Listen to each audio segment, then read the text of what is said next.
Shall I? Good evening, one and all present here.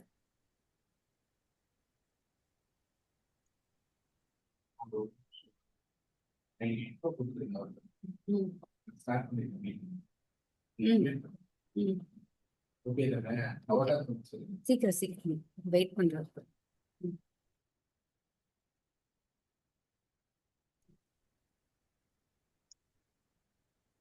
A very good evening to one and all present in the virtual meeting.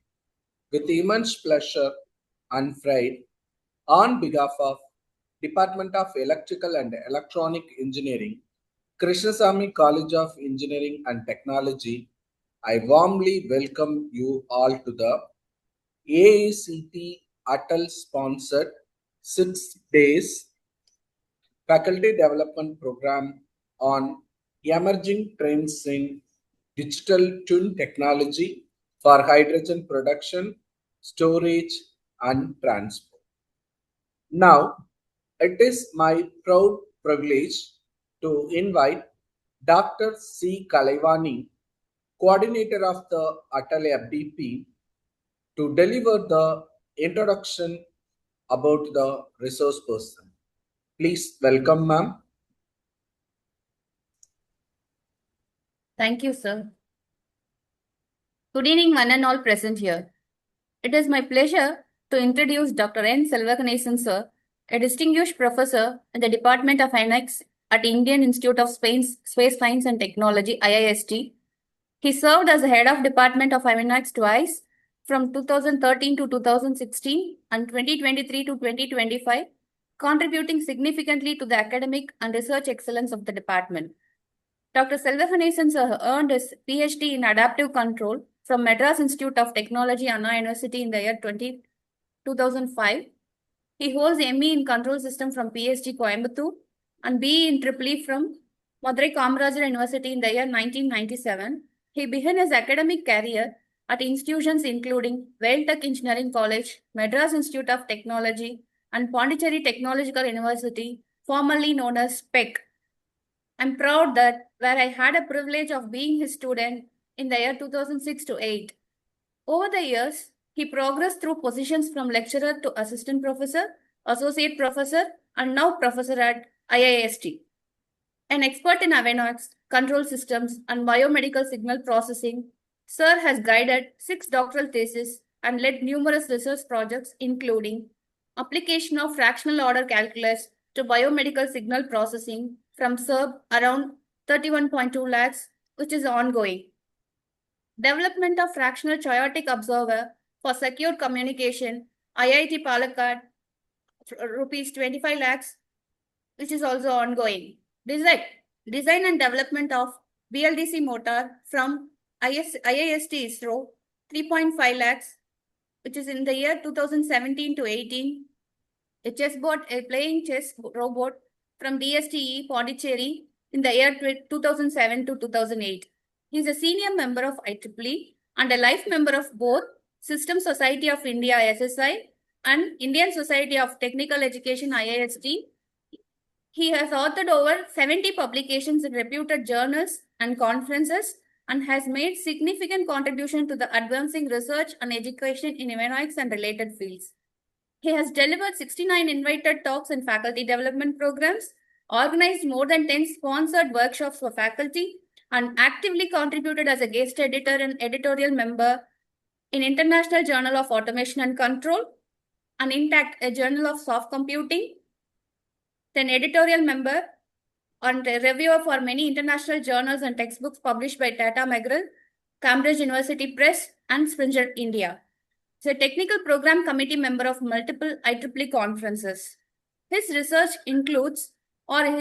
direction is towards health monitoring and disease diagnosis of human in space. Please join me in welcoming and giving a warm welcome to our Dr. N.Selvaganesan, sir. Sir, we welcome you, sir. No, thank you. Thank you, ma'am. Let me hand over the session to sir. I hope you can hear my voice, right? Yes, sir. It's audible, sir. All right. I hope you can see my slide as well. Yes, sir. Slide is also visible, sir. All right. Thank you. Thank you for the introduction. And I would like to thank the organizers for giving this opportunity to give a brief presentation about the work which was carried out during 2015-16 duration time, because uh, I started with a career maybe as a control engineer, and my progress is mostly towards control systems design, starting from integer order controls, then fraction order controls, then complex control designs, complex coefficient control system design basically. Then we integrated both fractional and complex together, and we formed the control designs. So these are all control designs so far we worked out. And during the time, and one of my student actually, based on the lecture during my adaptive control system course, she would like to pursue maybe PhD in the area of control design, adaptive control design for space transportation systems. So the major talk with respect to this is actually her aim was to minimize actually energy. Actually, that is a basic idea behind the problem which she started with, and she graduated in the year 2019. And so so I would like to brief you, because we are not going to in depth of what she has done, and I would like to brief you what how this problem was formulated, and how the problem, and finally how it was solved actually using different ideas here. So the originate place is actually a classroom. That's what I'm just repeating. So she attended my course, adaptive control systems, and she gained, and she started working with one particular topic to apply into space transportation system, basically launch vehicle model. So she tested with both PSLV and GSLV systems, which is available in ISRO. So this could be this is the outline of this. So some of them maybe since participants are different field, I thought of giving you some introductory part in terms of what is control and what is navigation, what is guidance. And then we would like to explain about vehicle dynamics, then how the control system design is processed, and how the performance is achieved actually through different control techniques like simple PD only on PID, but in the form of model reference adaptive control structure. This is the new idea which was developed actually during this time. The main objective of this design is basically to minimize energy. This is the basic idea. So how this was achieved actually. So that's what the presentation, entire presentation will say here. And let us look at the control system designs. So most of the engineers, right, any irrespective of branches, mechanical, electrical, communication, control, and so on. So we learn one of the topic as course as control system, maybe a basic control system, where you learn basically transfer function models. So basically what you learn actually in the course is basically open loop system. Basically you learn, basically you give input U and you get output. And then we go with the closed loop dynamics.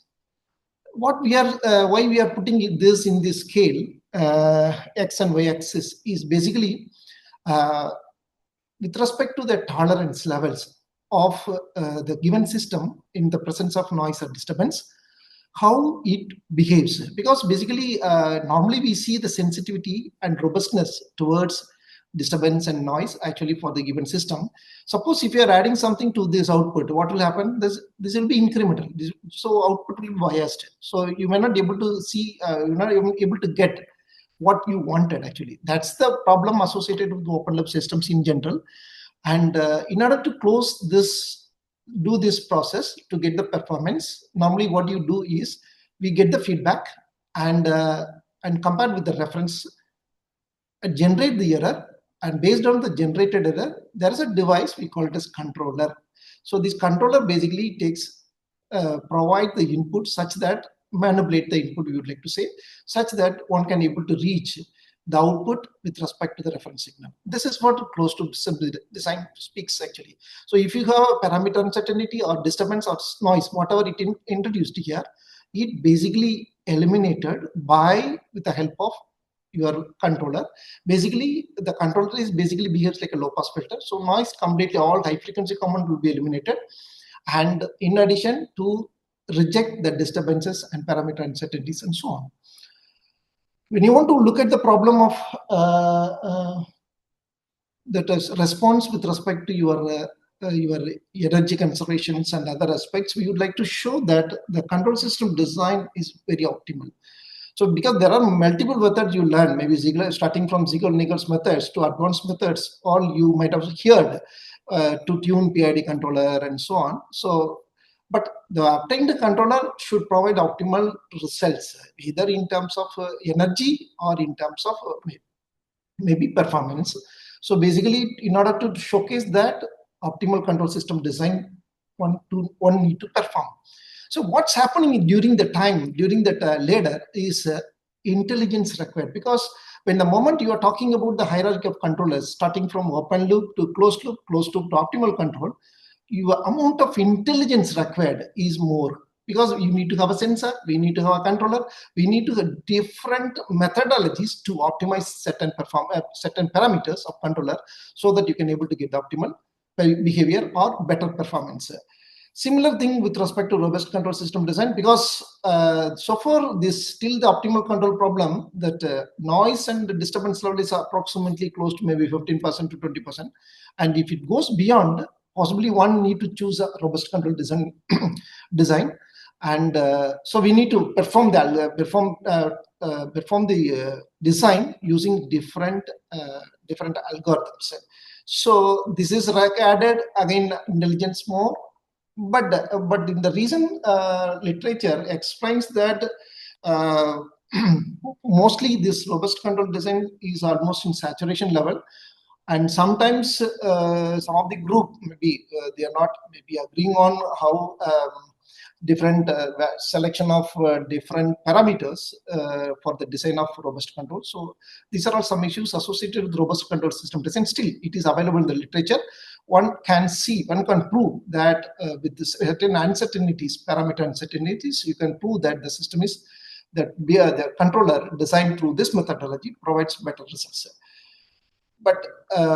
But all these systems, closed loop, optimal, and robust control design, basically we are keeping the parameter constant or within the range boundary. But suppose if your planned parameters keeps varying continuously, so you may not be able to have such control system design.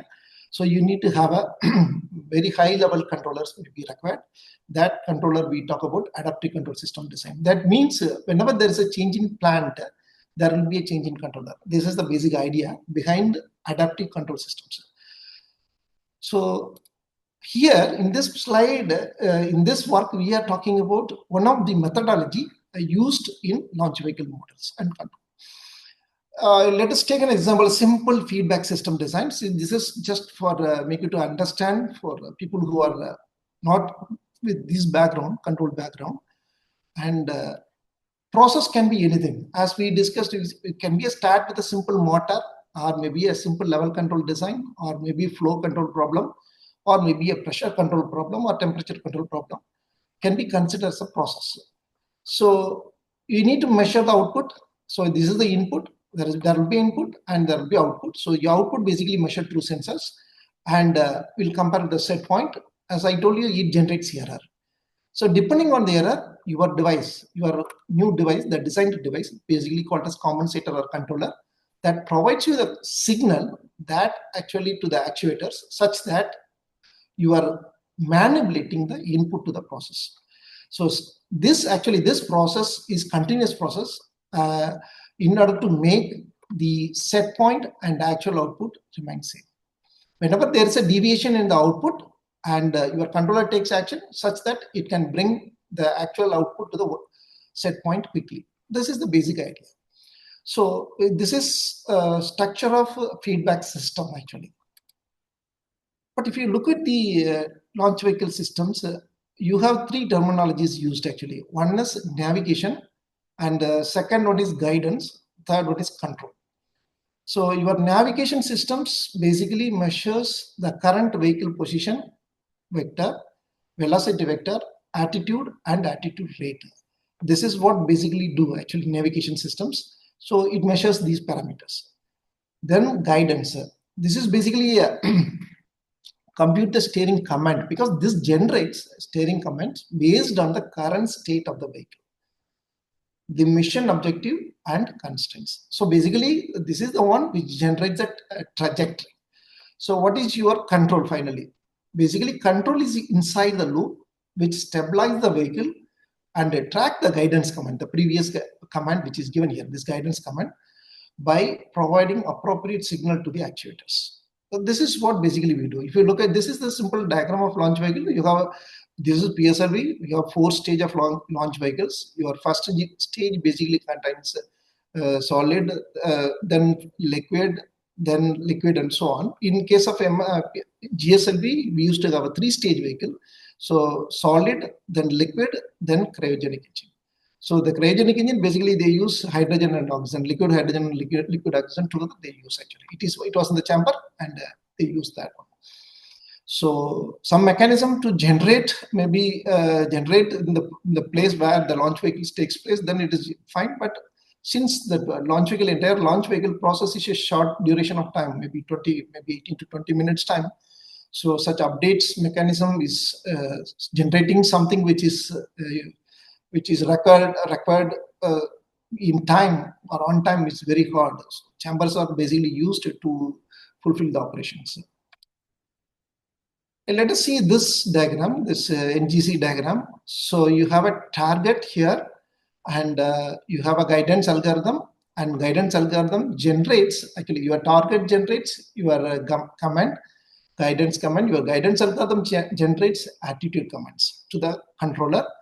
And this is the plant which is working here. So it means you have 2 loops.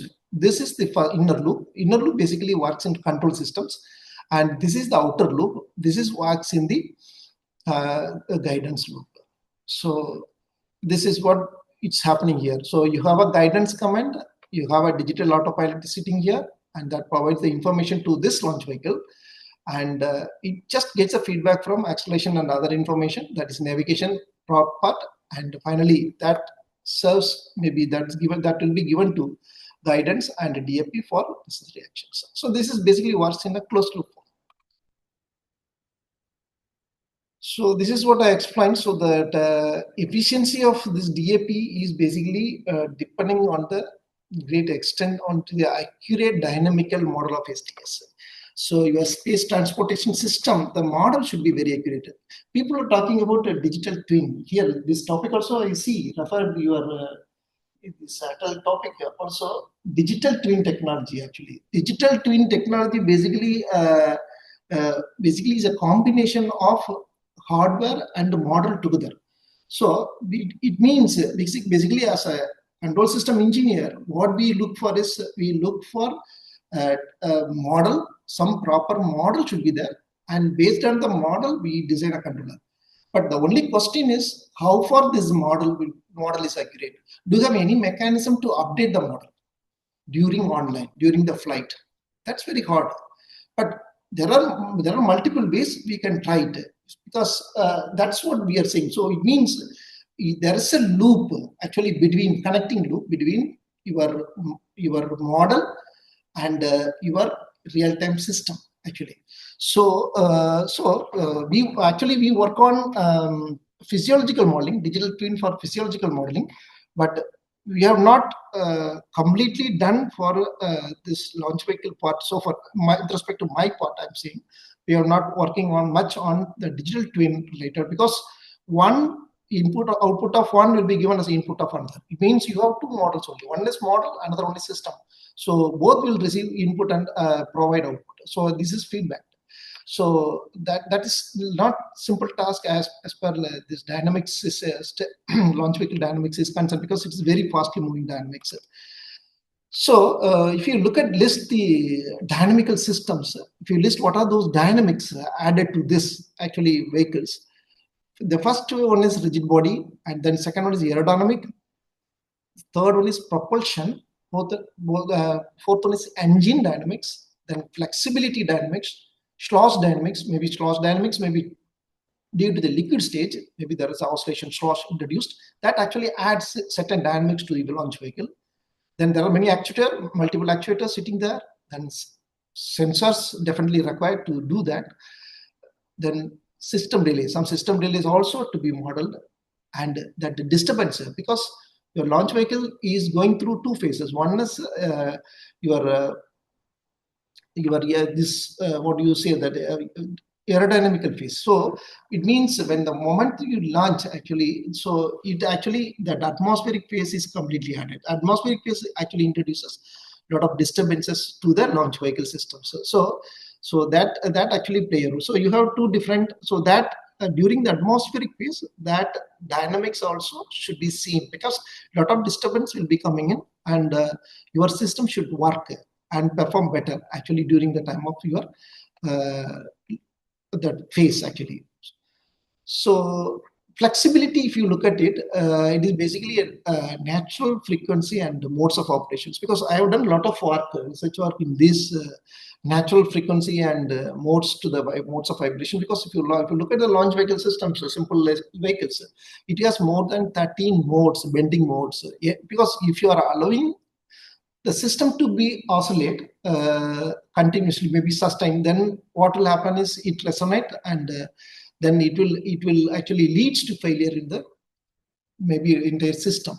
So all these modes to be controlled. So it means you need to understand the natural frequency of the system, and also you need to see how these natural frequencies can be controlled during the time of your design. So these are all very challenging tasks, and this has to be taken care during the time of your control phase. So in general, we say that all these dynamics actually introduces nonlinearities. So hence your dynamic system is basically written in the form of nonlinear equations, and certain dynamics are coupled. So that is another challenge in that, and also sometimes it's non-autonomous systems. So the current design practice is basically based on time slice approach. So normally it's a kind of gain scheduled part. We can schedule the gain before doing based on the model which is available, and the assumption that model is very accurate, and we normally perform the operations. So another important point is basically the system is linear time invariant, because when you start firing, actually what will happen, your mass start depleting actually. So it means basically your system is actually a time varying system actually. But when you want to do something analysis, it is not that easy to do with the time linear time varying part. So in order to do or simplify the process, we do with the linear time invariant dynamics. This is what normally people do here. The current approach of this digital autopilot system design is we'll take it nonlinear dynamics and linearize the model, and basically using the rigid body designs and flexible body stabilization, maybe phase stabilization and gain stabilization we use, and then slow stabilization and short period validation, and some 6D simulations will be done, and hardware in loop simulations also will be performed. This part basically done using gain schedulers. So your compensators or controllers basically maybe splitted with respect to different time scale, and will update according to the sensors data. So that is basically switching. Normally we use a switching strategy to switch the control parameters depending on the parameters measured from the sensors. So this whole thing is actually implemented in the digital platforms actually. So that's why we call it digital autopilot design. So if you look at the control system process, what happens here is, this is the description of the system first, and then we talk about performance objective, what are all need to be done, and you have a hardware, control hardwares also will be there, and so then you have a design, and from the design we do simulations, and the simulation part is okay, then you can go for validation. If it is not okay for simulation, then you need to do the iterate your models. So this model iteration basically to improve one performance objective, and two, some control hardwares. So these are all required. This is something, the diagram looks like digital twin models, but we cannot do the entire part since everything is in a shorter time, and it is such complex systems, very difficult to take risk actually by applying this digital twin models here. But we can apply something which is offline testing and things. Yes, it is possible to do that. Something offline means I'm saying about in ground. So this is in space, and since it is in a shorter duration, digital twin is not that easy, but still these things can be done maybe in the ground itself with the different components and its design. So this is what basically we do. Once everything is cleared, they say that clear for flight. Otherwise, you have to do a lot of iterations in terms of performance and in terms of control hardware.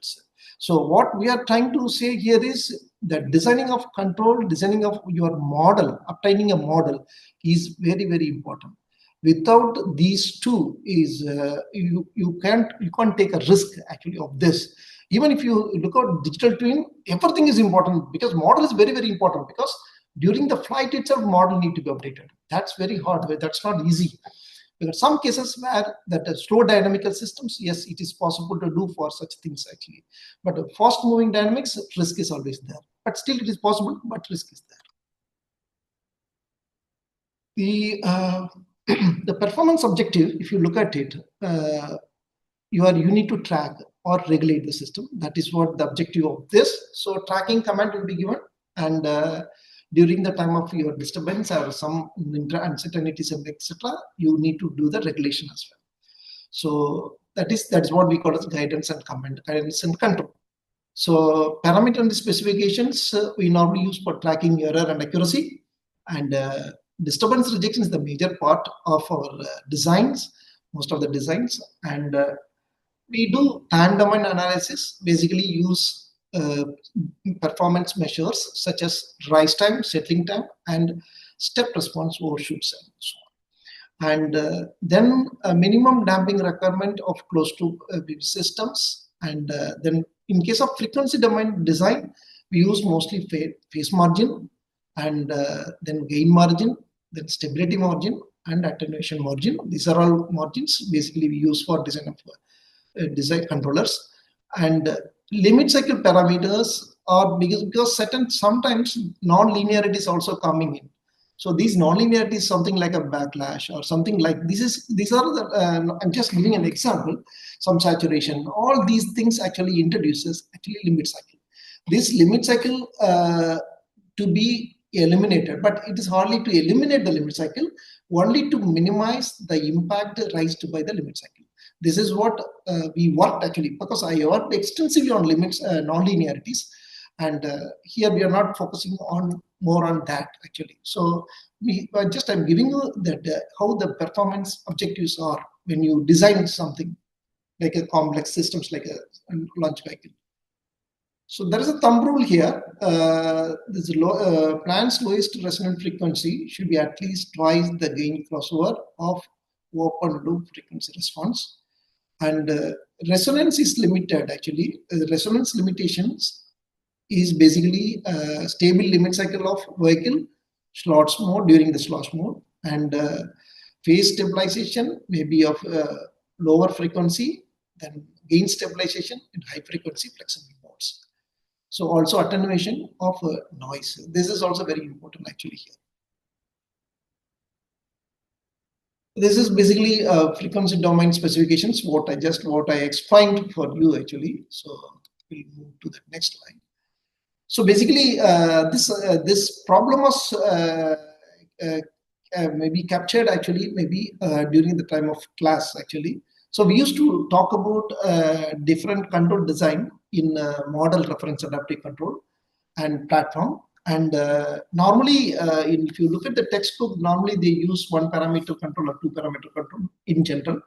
But as a researcher, we need to perform, as a baby engineer, we need to perform the standard controllers which are used by industries like PD, PID, and PI, and so on, because these are the standard controllers basically used.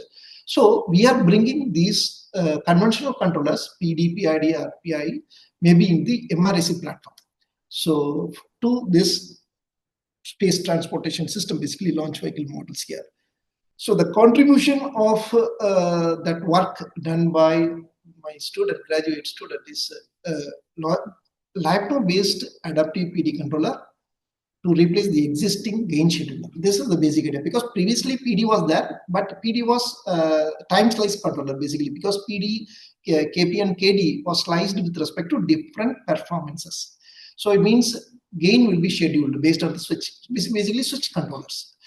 And second part is the tracking performance is future enhanced by the designing and adaptive control, PID control using laptop. Because the basic idea is most of the time this launch vehicle FNC will get saturated during the time of this control idea. Normally they do the resetting and so on. Second point is it should be energy efficient, because as we discussed, there are many fuels used, maybe solid fuel, liquid fuel, cryogenic fuels are used. So we need to launch maybe with minimum, we would like to say minimum energy requirement, minimum fuel requirement. That is another big research area it's going on. And effort may be very less, because it's a very short time and wear and tear will be very high. So what normally they do is, and we try to develop a system, control system design, which can provide, which can lift the vehicle to the particular orbit in a minimum energy system, minimum effort. So if you are putting a maximum effort, accordingly we need to have fuel and other, etc., etc., etc. So these things, to avoid such things, basically we do that. So just to understand what do you mean by MRAC, this model reference adaptive control, because this is a 5th level course for students who used to do maybe postgraduate in control systems and related area. And there is a topic we call it model reference adaptive control. This is the class of adaptive control problem actually. So what normally do here is, we used to see only the feedback system where plant and controller will be in the feedback systems. And there is another thing called as reference model. That's what we are saying here. Here, their model. When you want to say something model, that is, here we are talking about the closed loop dynamics of the entire system. The closed loop dynamics of the entire system means how this system should behave, your closed loop system behave. That will be modeled or represented in the form of reference system. So this reference system output always compared with the actual feedback system output, then we'll adjust the controller parameters. This is what basically do. So there are many methods in adaptive control system. This is one of the scheme used for updating the control parameters. Basically, this is direct method of adaptive control, since it measures the output of the plant and output of the reference model, basically a closed loop dynamics.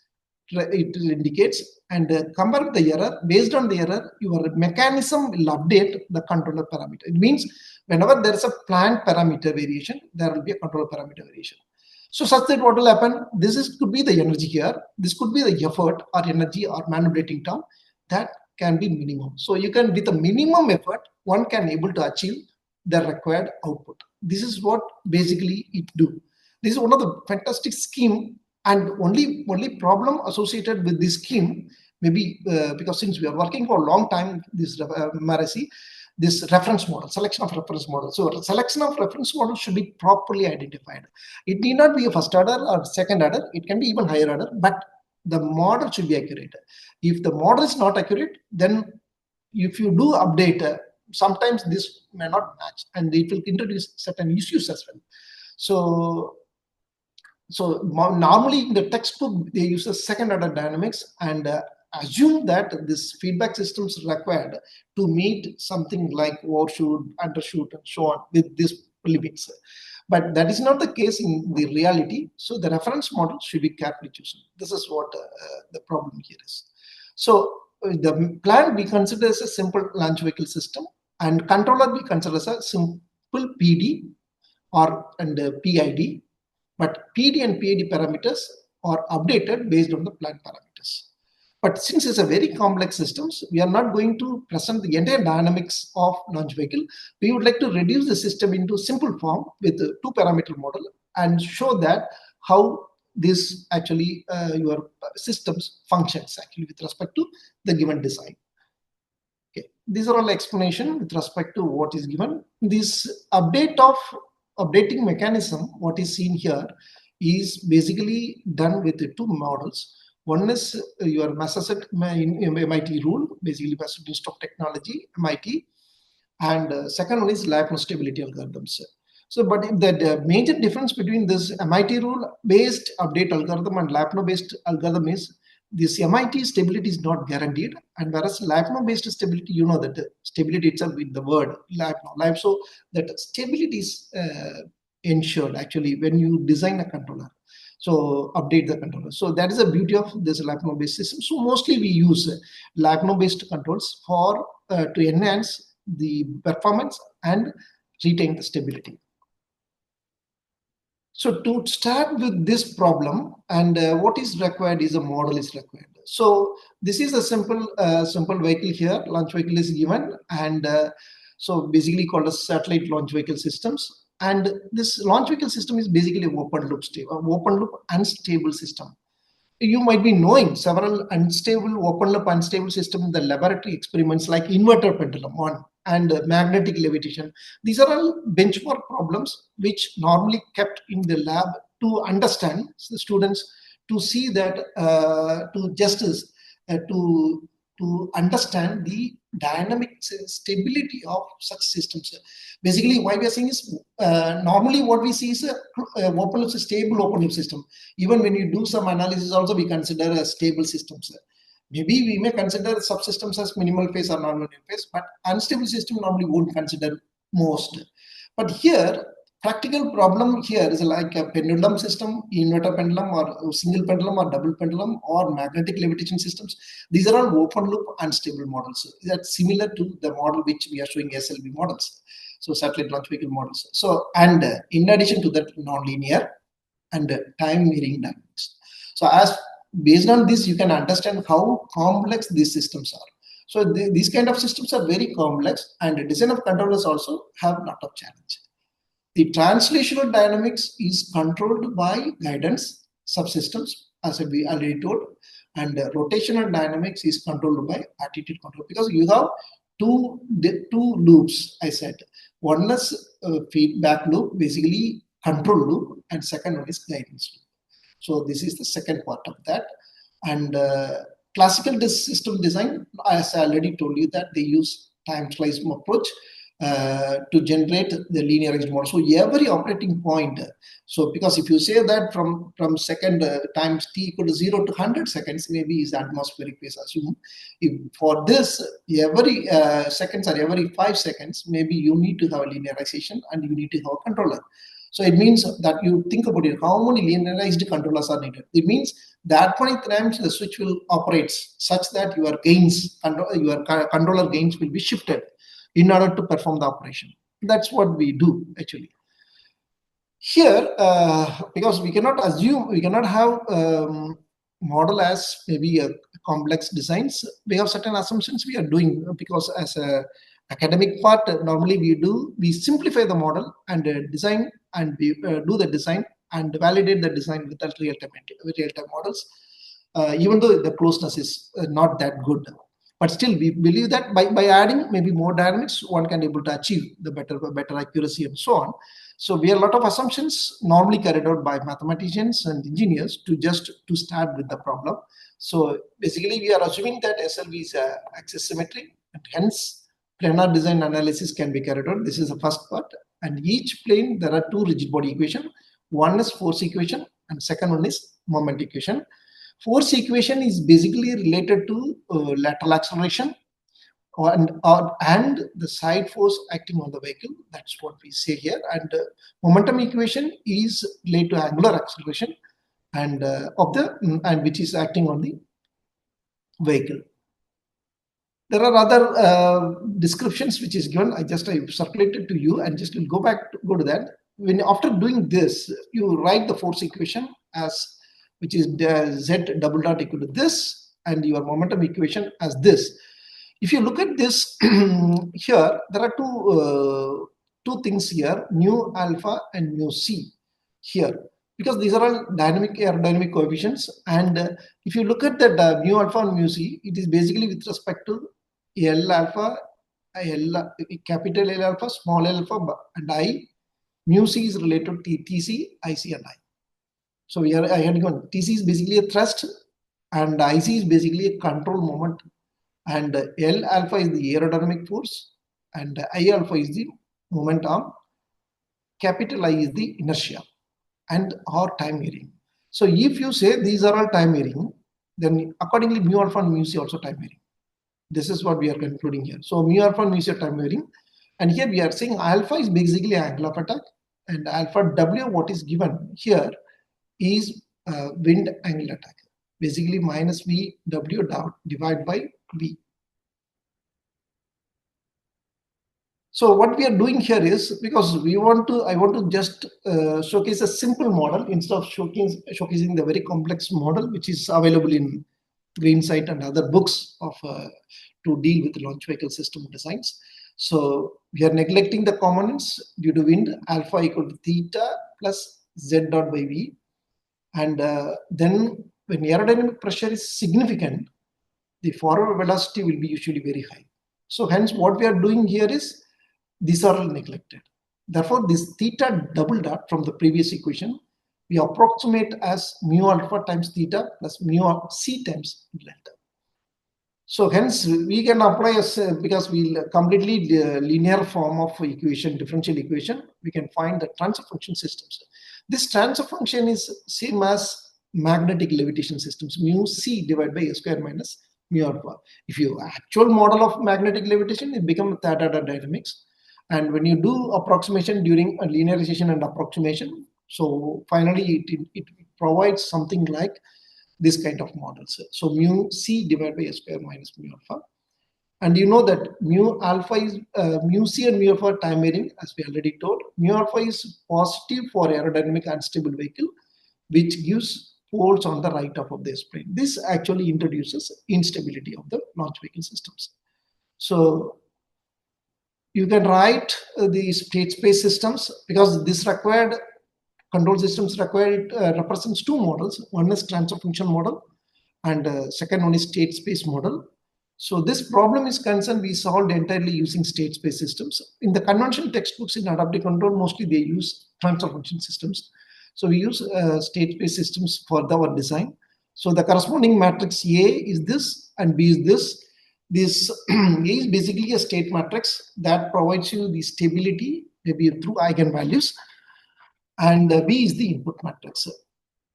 And as we already discussed, this mu alpha and mu c are time varying. This number of states we designed as theta and theta dot. So, and U is the control input, that is basically a delta. So in general, they design a gain scheduled controller actually. So even for a nonlinear time varying system, and they made to linear time invariant using time slice approach. It means different time samples will be collected, and it will be find the equilibrium, multiple equilibrium points, and linearize the model with respect to the equilibrium points. It means, suppose if you have, say for example, 50 equilibrium point, you have 50 different models. 50 different models require 50 different controller settings. This slide shows that how different controllers may be required for this. This is a simple PD controller, what is shown here. This is U, and Ka times K theta of UC minus theta minus Kr times theta dot. So this is a simple PD controller, and this K theta and Kr or will be updated with respect to the given linearized model. If you say 50 models are available, so 50 controllers will be there. That is the basic part which I am explaining here. So where K theta, they are saying that attitude zero gain here, and state variables are theta, as we already discussed, xp, and theta dot is xp up to. So UC is the reference signal, need to be tracked. That is basically we call it as command signal. The procedure of this is, because I have not written all equations here, just simplified, just shown how the flow actually of MRAC in case of PD, simple PD controller. Your state equation is x dot equal x plus b is this, and we need to check first the controllable or not, because this system should be controlled. It means this is linear, but the actual system is non-linear. So it means how many models are required? You may have a multiple model systems. That's the first point here. So multiple model means all these operating conditions. You normally we take the AB and we will check whether that AB is controllable. Because if it is not controllable, there is no controller exist. So controller exists only if the system is controllable. Because some U that transfer x from x sub 0 to x sub t. That is what normally the definition of controllability is. So AB should be controllable. In order to say that I have a system can be with controller, maybe some existing controller U. We are assuming controller something like minus k times x. It's basically state feedback system. So state feedback controller is assumed here plus L star L times UC. And we use this U maybe to the actual systems to get x dot. And we apply model matching condition because finally your closed loop system should match with the reference model. And to get the final dynamical control equation U, which gives minus k times x plus L times UC. This k and L are basically estimates of k star L. Because through this, normally we estimate this k and t, and these are the parameters in the controller part. So these parameters basically need to be updated whenever there is a condition changes. That's what we are seeing here. So this is the procedure. We always look at the tracking error because we would like to see what is the tracking command given and how that launch vehicle is tracking with minimum error what. So if it introduces X and XM introduces more error, accordingly the parameter updates will be more. If error is less, parameter update will be less. We are using Lagrange function, and through this Lagrange function, and another important point is the finding Lagrange function is not simple. So basically they use a lot of trials and to get this function. So getting a function itself is a very complex task when you are using Lagrange for adaptive systems. So that's what just I'm bringing the point here. So we come to this, we use this Lagrange functions and to satisfy to meet the requirements to get the controllers. So finally our derivative of this is this. So one derivative should be less than 0. This less than 0 condition, negative definite conditions, provides the controller gains k and L as this form. So this basically whenever there is a change, so accordingly there will be a change in control parameters. So this is what we terms adaptive in MRAC frame with respect to Lagrange function.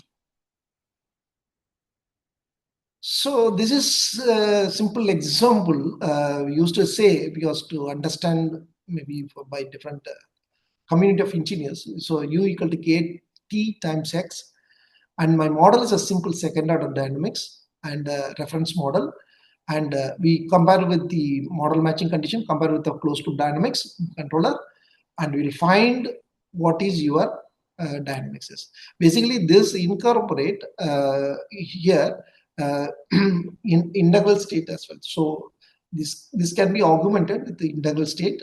So that actually gives you, helps you to get better response. So only with the KTXP we are adding with the integral gain, your integral gain as well in the in the process of design. So this is actually the new contribution towards during the time of 2014, 15, 16. During the time this performance. And we got as aim, what is my aim, what is my K finally. So this final K provides you the update log. Whenever there is an error between model and output of the closed loop system, there will be a change in K and Ki. This K and Ki basically provides update to the controller such that you can able to meet the required performance maybe well in time. Because this is very important because it is basically a short dynamical system. Very short time that dynamics will change actually. So just I'm giving you the conclusion. What is done is here theta to delta is basically dynamics, plant dynamics. We approximated to second order and stable dynamics, that is mu c by a square minus mu alpha. And as I already told, the mu c and mu alpha are varying with respect to time. If you look at the right hand side plot, this is the real data. The real data set during the launch from maybe at atmospheric phase only we captured 0 to 100 seconds, and we capture how mu alpha and mu c changes. Mu alpha is basically aerodynamic coefficient, and mu c is basically a control moment coefficient. All right. So we are just, this is real time data. How this, okay, you can understand now by just with a simple model, because we are assuming a rigid body dynamics and we approximated to second order dynamics. It is basically a higher order system, but we are assuming to be second order dynamics, and to just make it to understand.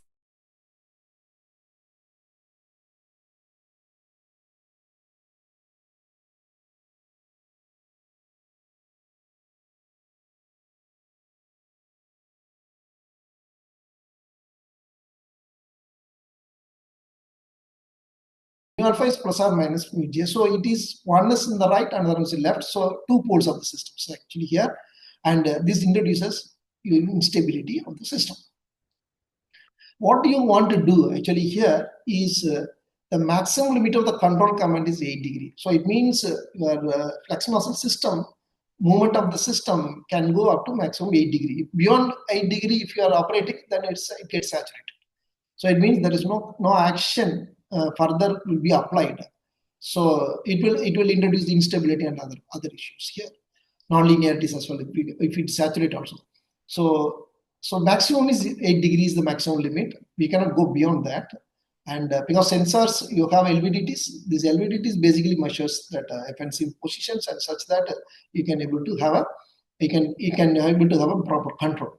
So basically what we are trying to say is maximum limit is 8 here.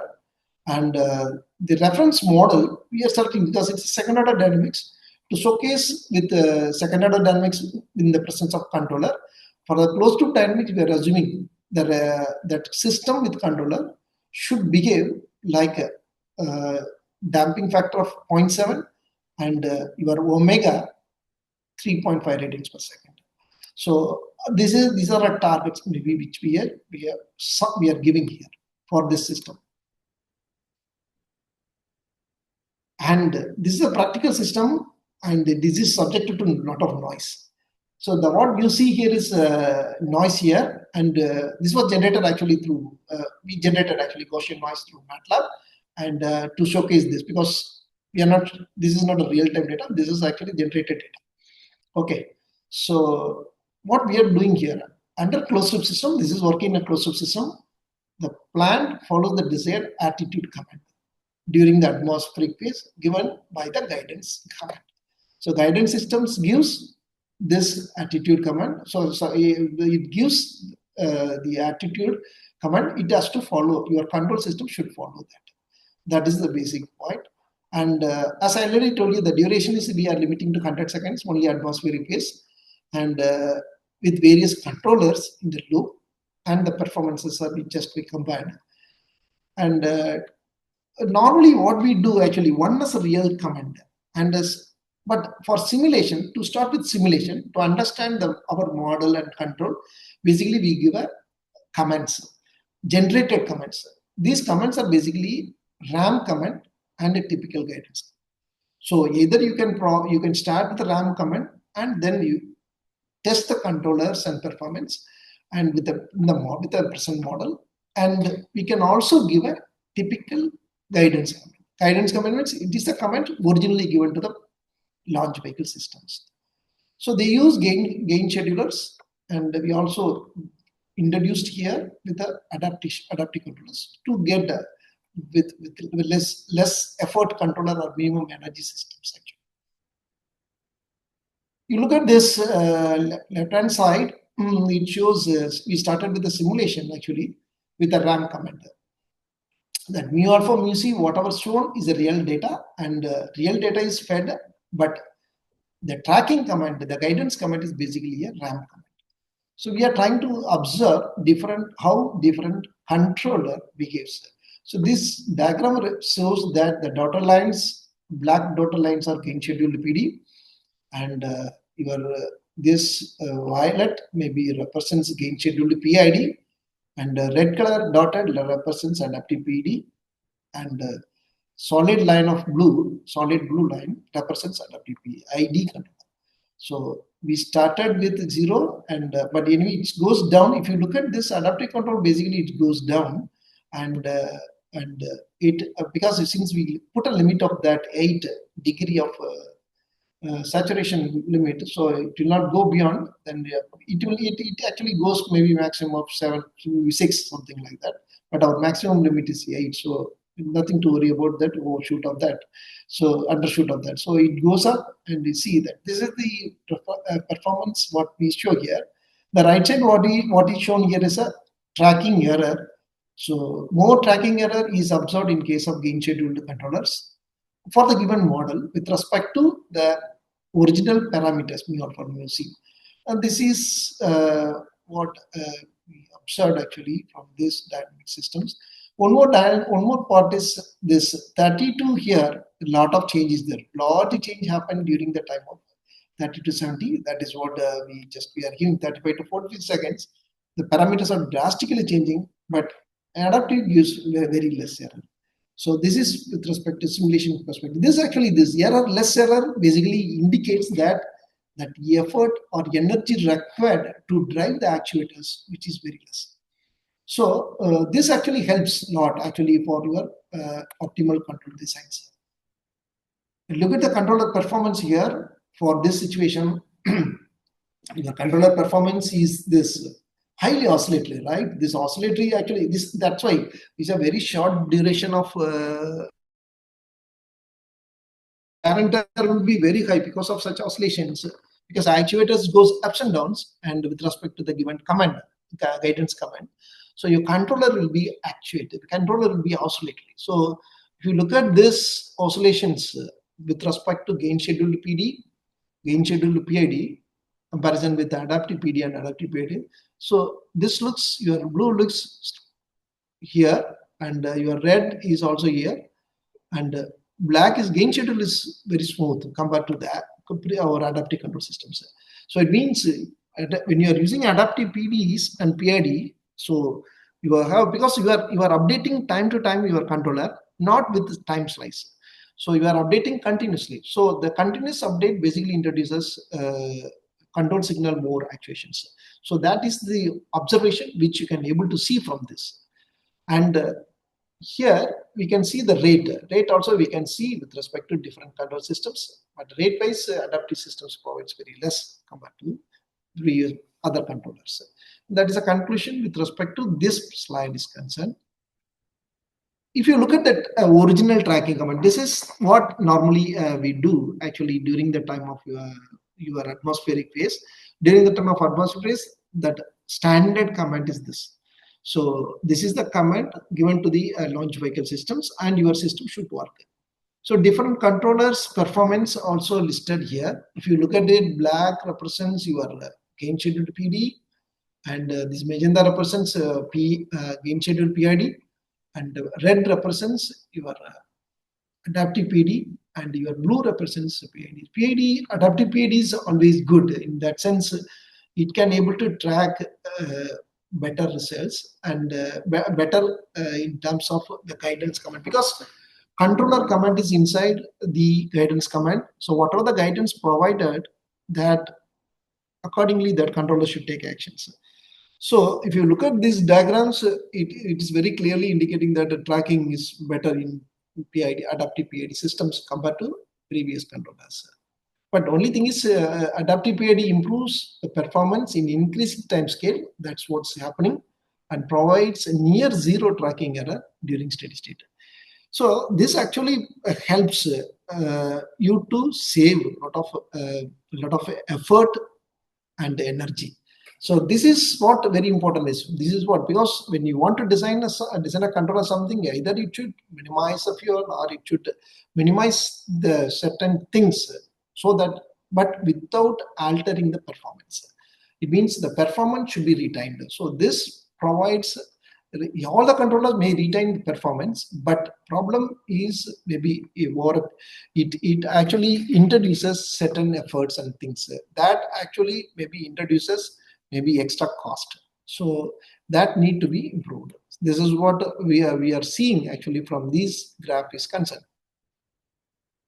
This is very with respect to errors, how error difference between different controllers are also seen here. The blue one, which is almost zero at steady state, except during the transit time, and after some 20 seconds, it almost steady state. It means it is capable of doing a best control actually.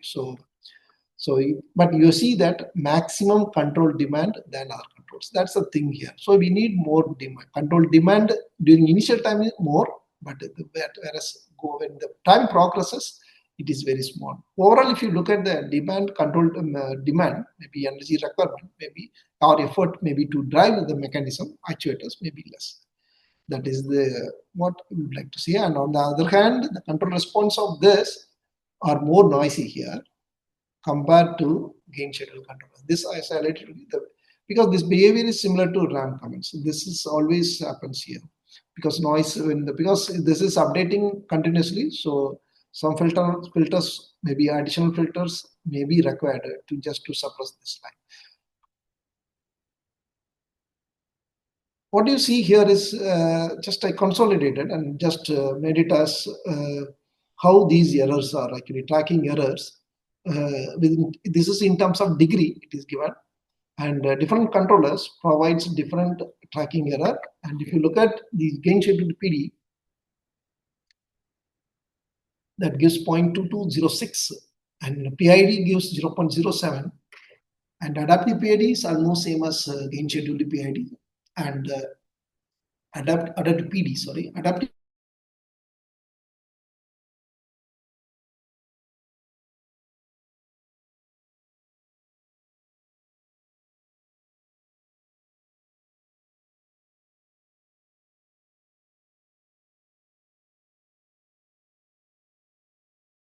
is slightly high in case of PID, gain scheduled PID. It is high in case of adaptive, that is 6 degree, and adaptive PID it is almost 8 degree saturation level during the initial capture. And during the disturbance time, adaptive PID requirement is 1.278. So that much comment is required. But that is not the only.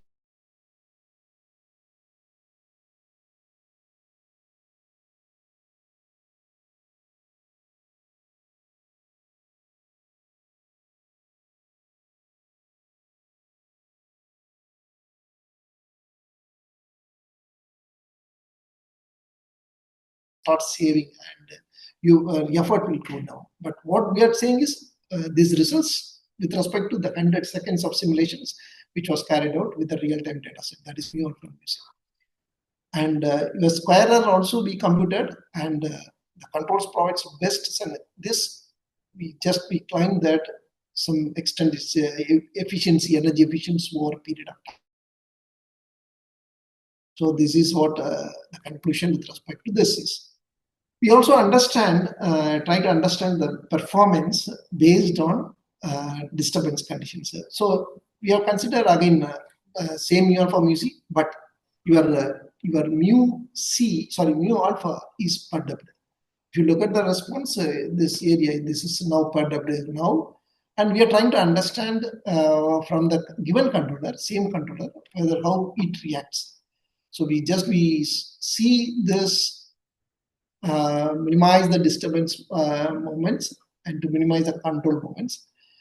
And this is response of PID, and we are seeing from the response that PD and PID adaptive systems are better in comparison with the gain scheduled controllers. So the response still remains same, 3 times the performance.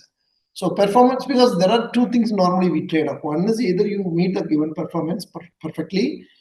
Sometimes this perfectly meeting performance requires sometimes more demand in energy and actuating part. So during maybe initial time, that's what I'm repeating. So for adaptive systems are concerned. This is actually performance with respect to parameter perturbation. Still, if you look at this performance tracking error, our tracking error is very good. This adaptive systems provides 0.06292. But the maximum demand during initial time, adaptive PID still yes is required more. It almost reached the saturation level of position and degrees theta, and it will comes back once it moves forward. So this disturbance condition, yes, it is theta is 1.45, almost reaching the point of 1.457 degrees. But in case of error, if you are computing the same time, if you are computing the error, and which is very less, this actually tells you that amount of energy required during the time of your flight from 0 to 100 is considerably less. But that computation was done separately, but not shown here. Considerably less compared to the existing gain scheduled controllers. So that is what that explains that. It also been tested, the control system is tested with some disturbance conditions. So to do that, what is given here is some wind disturbance is given here. So this is your wind disturbance, and this one, the red color represents wind disturbance. And we are trying to see here different controller how it behaves. Almost all controllers behaves nicely actually. So because it is done perfectly, and but that disturbance is only given between 40 to 50 seconds. 42, 43 seconds. One simple impulse type of disturbance is introduced. And you can see from here the control responses. This is angle of attack what from the controller is given, and this is the attitude. This is what we wanted, error, attitude error. So blue, you see that blue adaptive systems after coming with initially that overshoot is very high, and it reaches 8, maximum goes to 8 and come back. And because of this error, minus attitude error, very short to negative, maybe 1.2. So this actually, but when you look at the disturbance conditions, once it starts running, the saturation won't be there actually in adaptive system. But this is a lack. They're trying to do how to make things better actually. Certain development is going on for RLV systems, not for PSLV and GSLV systems. So this here models, with respect to model I'm talking. So here you can see that there is not much saturation. The disturbance almost it is less than 0.1 degree actually disturbance. So it rejects and it comes back to original response. So this kind of simulations platform, it explains that how your controller behaves actually with the different conditions, when uncertainty conditions, noise conditions, or even for some disturbance, wind disturbance conditions, how it reacts. So this table actually express the adaptive PID control that provides you minimum tracking error again, because we are looking for tracking error. This tracking error is the major component of space transportation systems like launch vehicles. And so this actually provides that square error may be very, that integral absolute error here, it's very small compared to this. This actually provides enhance good performance other than the transient, the starting of starting of the period. So that's what it's concluding. Adaptive PID control works magnificently with near zero tracking error and required slightly increase in control command. That I already explained during control command during the initial capture. But when it starts going and it requires very less, that is what we seen actually from the previous results. So this actually reduce the demand, energy demands in time. So what's a summary of this presentation? That provides lab-based adaptive PID is developed to stabilize the open loop and stable satellite launch vehicle system during the atmospheric phase of the flight. And adaptive controller seen that exhibit better tracking performance and robustness compared to gain schedulers. So, but this the digital twin, I have not tried actually during the time digital twin, because as I already told you, it is short time dynamics, and it is not that easy because it requires both model to be updated from the real-time systems. So it's a flying systems, and your model also should be inside, and it has to be updated, and accordingly control should be updated. That is a lot of challenge in this part. So we have not attempted actually digital twin actually for the design of control based on SLV model. This was actually published in a top journal, actually high-rated journal, actually Journal of Aerospace Science and Technology during the time of 2016. One of the best paper actually this, and to refer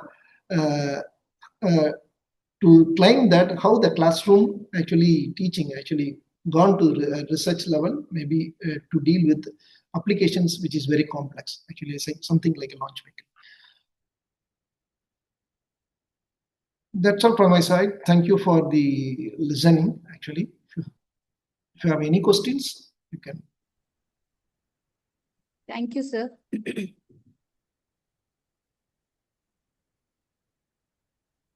Thank you, sir. Yes, ma'am. Thank you. Yeah. Dear participants, if you have any queries, one second. Kindly unmute your mic and ask to the resource person. Excuse me, sir. Yes, please. Sir, actually, generally we say that PID we will use for slow systems because derivative will increase the oscillations. It will speed up the process. But for such a system, is PD okay, sir? No, normally what? Yeah, it's a good question actually. What we have done is actually we design a PD only, but in the feedback we introduced the integrator. Okay, okay, sir. Yeah, that's what and during the time of design, I told you that normally we use PD only. Yes, exactly. What you said is right. PD performs faster than PID, correct? But for such a fast dynamical systems, normally what we do is PD in the feed forward and I in the feedback. That is why that during the time of design, I exclusively told that integrator will be separately designed. Okay. Okay, sir. Okay, thank you. Yes. Dear participants, you have any queries? Kindly unmute your mic and ask to the resource person.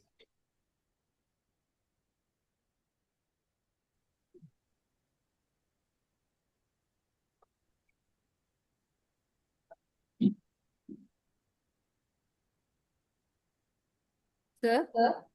Yes. Sir, as you have said, for space transportation system, we could not go for digital twin model as there is a problem of mass decreases as fuel burns and some other features. Yeah. Is there any Yes. possibility or could we compare MPC and MRAC, sir? That whether could be used, why? Because it could predict the future and online optimization problems, each and every step could be solved using. Yeah, actually, ma'am, actually the point of discussion here is all these things can be tested in ground. MPC also can be developed and can be tested in ground. But the biggest problem with respect to this such a controller in the working with fast dynamical system is a challenge. Because Yes, any small error actually leads to failure in the entire system. Okay. So okay. that is a complexity over this system, because see, unlike our, for example, process control here in the ground, we are using some conical tank, spherical tank, and we are doing all these things. We are just in ground, and we can run the dynamics for a long time. But we can run the dynamics for 15 minutes maximum, 20 minutes maximum. So by the time it has to reach the orbit and the satellite should be deployed, right? Yes, sir. Yes. So for such a fast dynamical process and taking risk by with adaptive systems are very hard. That's what I'm saying. Still, most of the launch vehicle space, or we would like to say space agencies, they use time sliced controller. So can be a PD but time sliced PD controllers, and not with the adaptive PD or adaptive PD controllers. They are not using it actually. Like this is the experimental we tried actually. That's all. Yes, sir. Yes. As you have already told that robustness with gain scheduling is medium when compared to MRSC, we have robustness. Yes. More. Yes. Exactly. You are right. Yes. Thank you, sir. Thank you, sir. Sir, time scaled means you mean that it is piecewise linearization? Exactly. Okay, Yes. sir. Okay. Sir, when we do piecewise linearization, when we move from one region to the other region, when the system moves from one region to other region, is the controller performing smoothly, sir, or is there a... No, that is what I'm saying. That controller will not perform smoothly because there is a switch inside in between, right? Because that we are is what I switching the want to know. parameter. Yeah, because that introduces another non-linearity. Maybe it's a short-term non-linearity, short-time non-linearity, I would like to say, but still the non-linearity is present. Yes, because we are switching Hello, the sir. Hello, sir. parameters, not control parameter. Yeah. Do on, please, sir. Sorry. Okay, sir. Thank you. Yes. Thank you, sir. Anandra sir, kindly unmute your mic and ask your queries to resource person. Anandraj MREC. Anandraj sir, one more thing. Ramalakshmi ma'am, please kindly unmute your mic and ask your query, ma'am. Ramalakshmi ma'am.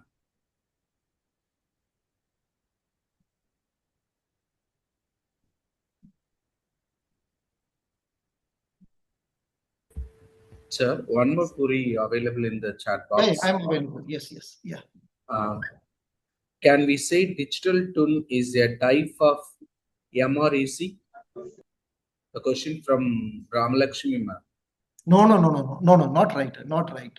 Because see, that's what I started with this digital twin. The terminology digital twin actually indicate that there is an interface between your model and real time. It means model provide output, gives output.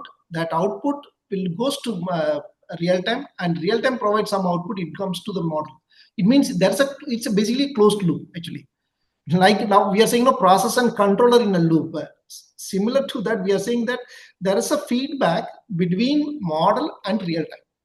So it means model will be updated based on real time. Real time will be getting better performance due to the model, updated model, something like that. Thank So you. I don't think it with MRC is basically a structure, simple structure. I don't want to say it's a digital twin. No.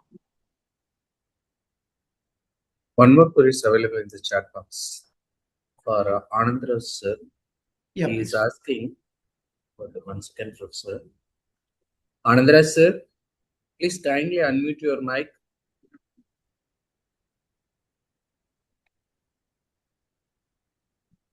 So the actual question is whether we could use layout optimization in a vehicle to grid, sir. Lab node to optimize. No, he's asking the control. I'm not getting some echoing. I'm not able to follow your question.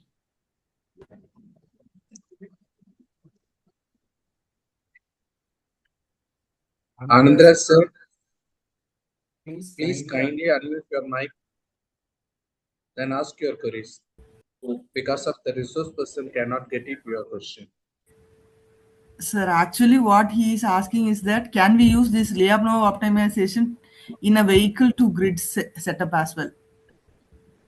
Vehicles to grid you are saying, right? Yes, sir. No, this is a very that's what adaptive system is a very common system. But we would like to see that whether your grid computing systems, whether it is really required adaptation. Because now some communication they use see, actually speaking, this model reference adaptive control was designed in Bell's lab actually, MIT US. Okay, this is actually basically for telecommunication systems. Communications only they started with adaptive control. Okay, and then later it finds application in all the regions. I'm sure that grid computing also one application we can apply this, but we would like to understand the usefulness of this MRAC in that platform. That we need to understand, because based on the demand only you can develop such a control set, because these control systems are much more complex than other control systems, conventional controls. So we need to be careful.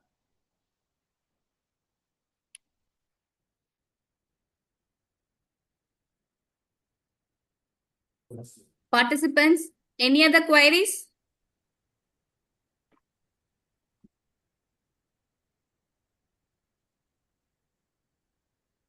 Participants,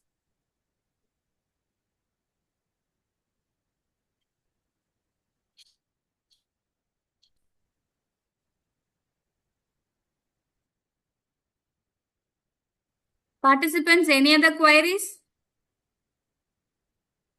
Or you can post your questions in the chat box.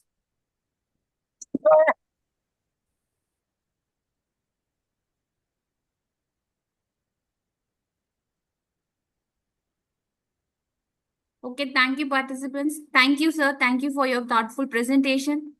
Now I invite Dr. D. Periyaraga, sir, to propose vote of thanks. Good evening to all.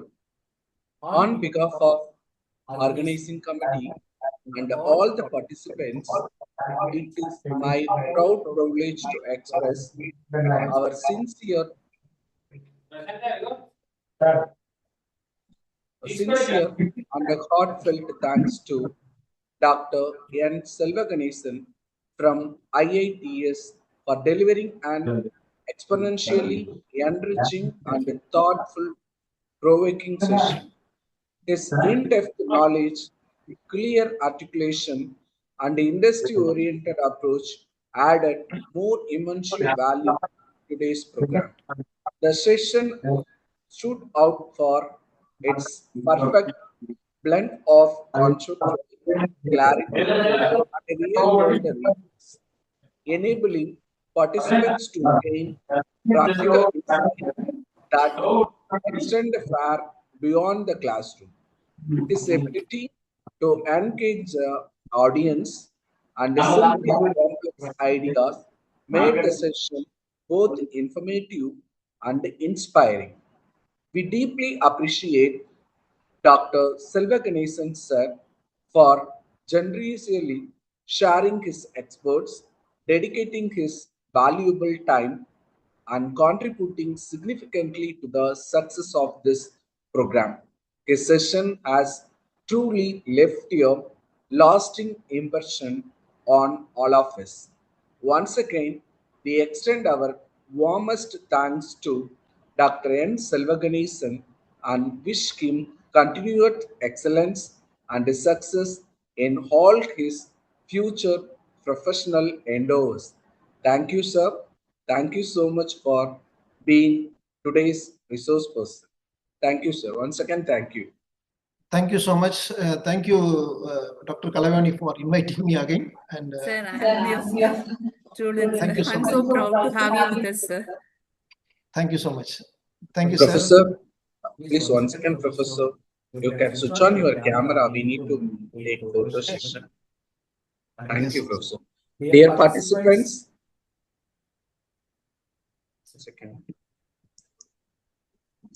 Dear participants, kindly unmute your video. We need a photo session.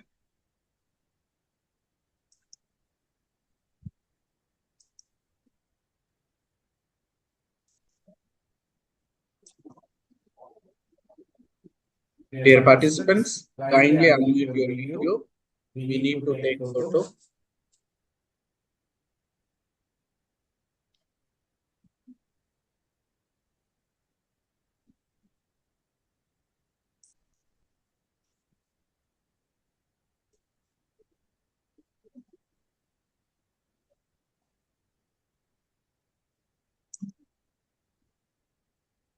Dear participants, please kindly unmute your video. We need a photo session.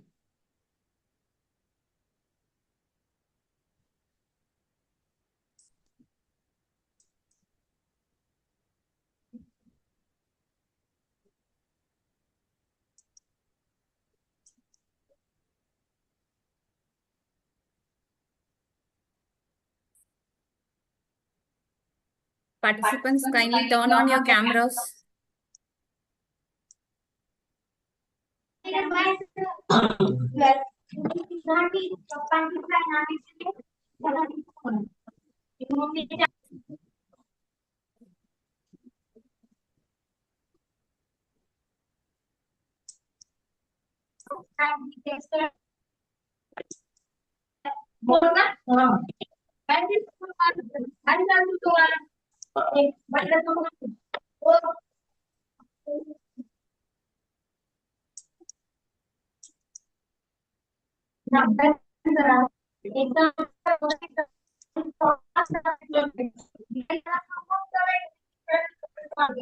त्याला म्हणतात practice. प्रॅक्टिसची गरज आहे त्याला नाही केलं तर bye. Dear participants, please kindly unmute your video. One second. Most of them there, lot of them there.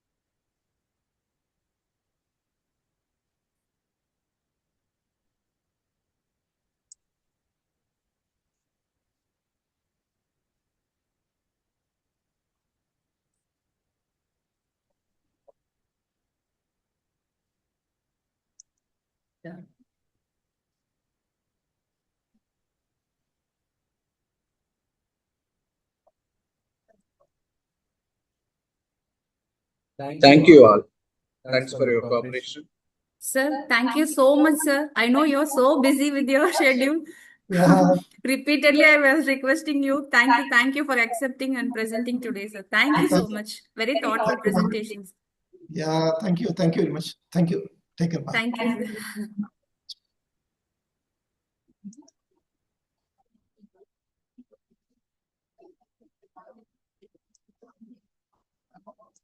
Participants, please stay online. The other resource person has joined.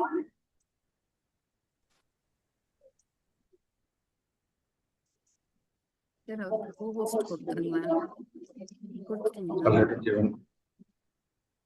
Dr. N.Selvaganesan. Okay.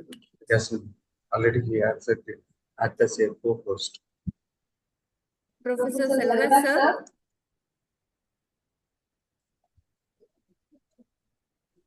Yeah. Yes. Yeah. Good evening, sir. Yeah. Good evening.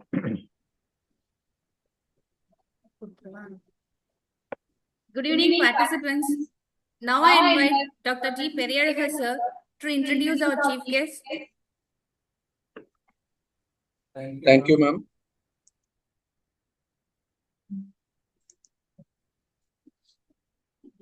It is our privilege to introduce Dr. T. Selvaraju, a renowned academician and researcher, currently servicing as Associate Professor, Head of the Department of Chemistry at Bharathiar University, Tamil Nadu. With a rich blend of 15 years of teaching and 24 years of research experience, Dr. Selvaraju sir stands as a leading contributor in the field of electrochemistry and advanced material for sustainable energy application.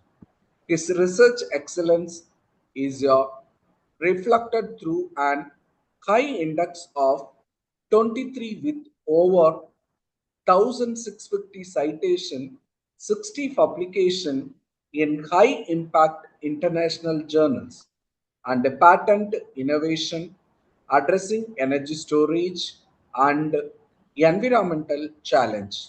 His core research area include water splitting, hydrogen evolution, supercapacitor, and generation energy storage material. Dr. D. Selvaraju has successfully led and completed major funded research projects supported by TST CERN, and his scholarly works appear in prestigious journals such as Applied Energy Material, Chemical Engineering Journals, and International Journal of Hydrogen Energy. As a mentor, innovator, and academic leader, his contribution continued to shape sustainable chemistry and clean energy research in India. We are truly honored to have Dr. D. Selvarasu with us today as esteemed resource person. I warm welcome you, sir, for this 10th session, 5th day, AICT sponsored Atal FDP. Welcome, sir.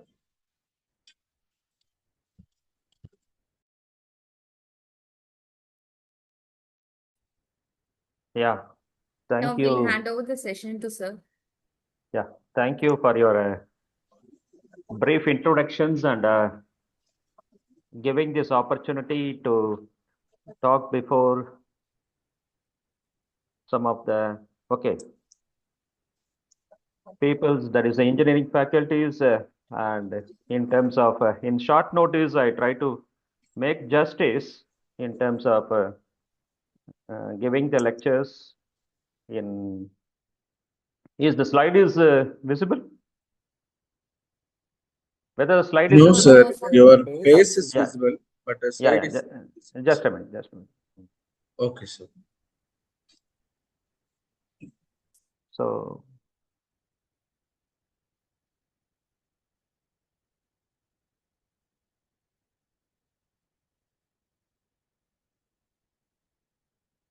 hi. Is it okay? Is it visible? Yes, sir, it is visible, sir. Is it in full mode No, sir, not in full screen mode. now? Yes, sir, it is no. Okay. Yeah. So once again, thank you, Dr. Kalivani and others for giving this opportunity in Atal FDP program. And so the time is 7:30, going to be 7:15, and the next 60 to 75 minutes, I try to give some of the core areas of work where we are doing in our laboratory in terms of kind of reactions. So normally we used to work with kind of energy storage and energy harnessing kind of materials of our interest. And since the topic says about in terms of producing hydrogen, so I just thought that this hydrogen water splitting may be one of the apt topic for giving this lecture in this Atal FDP program. So the intention is to give what is the progress in the case of in generating the hydrogen by water splitting, and what are the prospects are there in this reaction. So that is the major intention of this. So obviously we know that the hydrogen can be generated by many ways, and the certain ways are thermal, or certain are by means of green hydrogens. But put together, so how what will be the efficiency of the hydrogen will makes a lot of difference in terms of carrying out in these renewable scenarios. So here, I would like to say that what are the major challenges in terms of this reaction means we can call that there are some major global challenges in in the existing conventional resources due to the environmental damages, as well as by means of rapid economic and social development taking around the globe, and thereby it leads to create a lot of growing in global energy crisis. And here, if you say that here we can claim that still almost around 60% we are just deriving from the kind of existing kind of conventional resources, either by means of coal or oil or natural, as well as some nuclear energy. Ultimately, and our country and many countries have signed in the treaty that how to minimize the kind of carbon footprints at 2030, and at almost at 2070 we have signed that almost zero emission of carbon. That is our major motto. That is, as a result, to promote the economic growth and sustainability, it is very much needed, essential to minimize the prevalence of non-renewable energy resources, and by simultaneously enhancing the role of renewable energy sources in the energy consumptions across the globe. So that is the objective for us, and thereby, so how to make this one to make it happening means we can call that, yeah. Whether the slide is moving?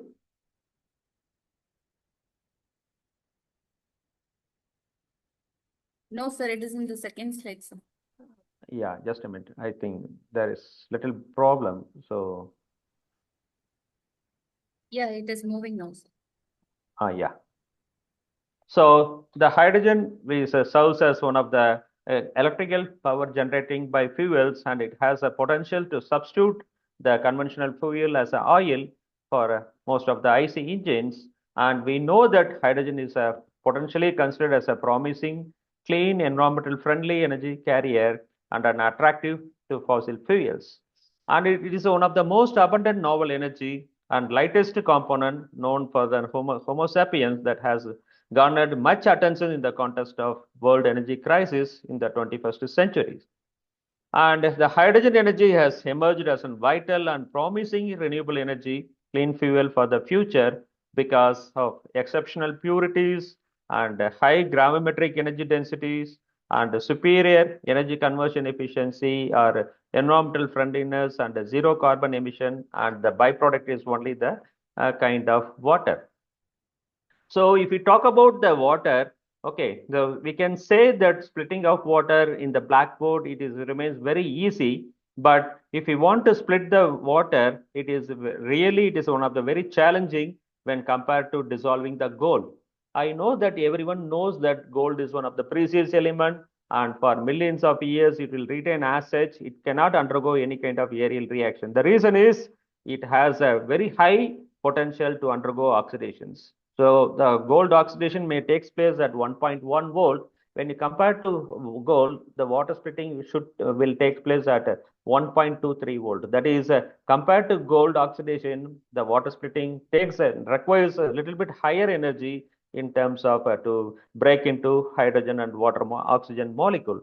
So is considered as a pinnacle achievement in chemistry due to its highly effective, emission-free and long-lasting approach to generate hydrogen with low financial inputs. So the water splitting, by means of it, the hydrogen can be generated, and here the hydrogen can be generated by different pathways. Either it may be a photocatalytic or thermocatalytic, or by means of electrocatalytic. So in all these cases, the hydrogen can be generated.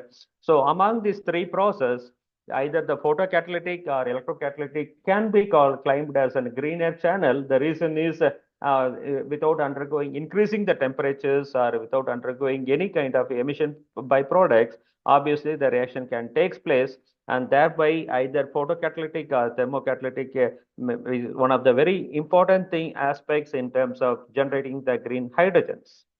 So when you talk about the electrocatalytic process in terms of water splitting, so it is just when two water molecules combines together to just give the kind of a hydrogen molecule and an oxygen molecule. And we can call that during the course of reactions, obviously we know that, okay, it will be carried out to two half cell reactions. That is, one is an hydrogen evolution should takes place at the kind of a cathode, and oxygen evolution should takes place at the anodic component, at the anodic compartment, and thereby, so the kind of hydrogen evolution is very easier, but the very important problem here is by means of kind of oxygen evolution, because it is a multi-electron reactions. It is a 4-electron reactions.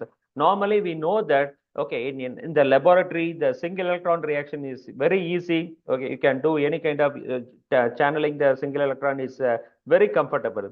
But the mimics, when you check the kind of a nature in terms of photosynthesis, it also requires a multi-electron step reactions or multi-electron involving reactions. Likewise, in the case of water splitting, the kind of oxygen kind of oxidation and liberating the 4-electron is one of the very challenging process.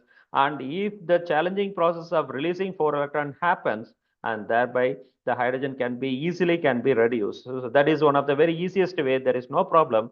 But the thing is, the challenging aspects is in terms of how to undergo the oxidation and liberating the 4 electron at the anodic chamber. That is one of the very important challenging aspects in terms of creating the hydrogen in terms of greener fuels. So here, the simplest electrocatalytic reaction, as I told you, it is an hydrogen evolution reactions, and it carries a mechanism by means of either, okay, it's a 2 electron transfer process and involves a 2-step process. Normally, okay, based on the kind of mechanism, it can be called either by means of adsorption of hydrogen, water molecule, or H plus species at the cathode, and normally it is claimed as an Volmer step, and the desorption of hydrogens from the cathode through chemical reactions or by electrochemical reactions. Normally, we used to claim it as an Havrowski step.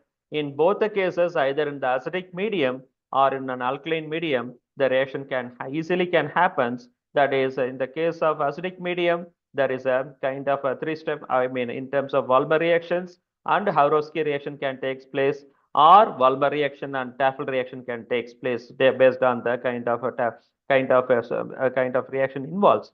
Likewise, the alkaline case also, the similar kind of things, either Volmer or Havrowski or Volmer and Tafel reaction will take place. Ultimately, by means of hydrogen adsorption, adsorbed hydrogen combines with one more adsorbed hydrogen, it may liberate a kind of hydrogen molecules for the kind of as a greener methodology. So this is the way the hydrogen can be reduced or can be evolved. Likewise, when you say in the, as I mentioned, in terms of oxygen evolution reaction, it is a very sluggish when compared to hydrogen evolution, as I mentioned, because of the 4-electron process, and the 4 electron need to be transferred for the generation of oxygen molecule in the multi-step, and that makes a lot of difficulties both in the acidic medium or in an alkaline medium. So by means of a 4-step reaction taking places, you just see in every step 1 electrons are getting released. Put together after the completion of 4 steps only, the 4 electrons will be generated, and thereby it will lead to give it to the cathodic compartment to generate hydrogen. Okay, so that is the case how we can generate the hydrogen by means of these two half cell reactions. So that is the thing we are going to see for the next 60 to 70 minutes. So here we are just want to discuss some of the materials which are very much comfortable to facilitate the oxygen evolution reactions by means of one of the very challenging or important material is called as a metal organic framework. Okay, so it easily can carry out these oxygen evolution reactions to generate the hydrogen. So likewise, the metal organic frameworks can be derived successively, and also it has very good properties towards the hydrolysis of water. And if you talk about the water hydrolysis, it means that the water splitting can happen. So if you just remove this metal organic framework by some other material like single atom systems, so these days the single atom catalysts are getting more momentum in terms of water splitting or in the terms of electrocatalytic aspect. So normally it requires some solid metal support interactions. Thereby the single atom can easily facilitate it to carry out these reactions. So instead of these MOF or single atoms, if you, in order to minimize the band gap, okay, so we need some carbon nitrate kind of material, that is the graphitic carbon nitrate if you are utilizing, and thereby, so instead of electrocatalytic mechanisms, there is a possibility for photoelectrocatalytic mechanisms can be carried out, and it leads to create a very high energy, a very high hydrogen generation can take place by photoelectrochemistry aspects. So that is the case we are going to see in terms of okay, so how these kind of materials are very much innovative into generate the kind of hydrogen sources. So if you talk about the kind of materials here, we can claim that so normally, so the noble metals like platinums are very comfortable in terms of generating the hydrogen, and similarly the iridium oxide or ruthenium kind of materials are very much state-of-the-art material for the in order to carry out multi-step 4-electron reactions, that is called as oxygen evolution reaction, can easily take place by these benchmark catalysts. But if you see the kind of okay, so materials materials kinds of economicity, okay, these two materials are very expensive, either iridium or kind of a platinum, and thereby, okay, so we need to put together, we have to, okay, replace this kind of materials like platinum or iridium by various kinds of kind of materials. And in the case of literature says that either kind of a layered double hydroxide or metal oxides or metal chalcogenides or metal phosphates and borides and carbides and kind of heteroatom doped nanocarbons. So these are some of the materials are very much commonly available in the literatures, which will leads to minimize the kind of oxygen evolution reactions generation of 4 electrons, and thereby in terms of hydrogen evolution can easily takes place. Okay, so because first step the oxygen should releases 4 electron by oxygen evolution, and then only the hydrogen can be generated. So among them, it is reported that and I hope that most of the audience will agree that this year the Nobel Prize is given for the metal organic framework materials by 3 scientists, by Australians and one Japanese and one Americans. And because of this excellent materials where the just like it is a kind of a polymer material, but it used to have a kind of a clusters of metals with various kinds of organic ligands. It can be synthesized, and in order to create a larger portions of molecular catalytic active sites, that is one of the very important aspects in terms of utilizing these materials for in terms of either electrocatalytic properties and photocatalytic properties.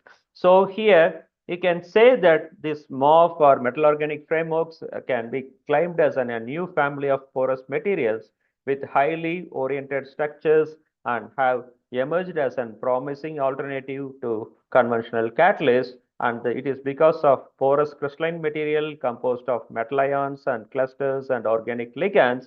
And if you talk about this metal organic framework, it used to have a very high, better bifunctional properties because of tunable compositions or adaptable architectures and large surface areas and presence of many metal active sites to facilitate our ultimate intention is to facilitate the kind of both oxygen evolution reaction and hydrogen evolution reactions.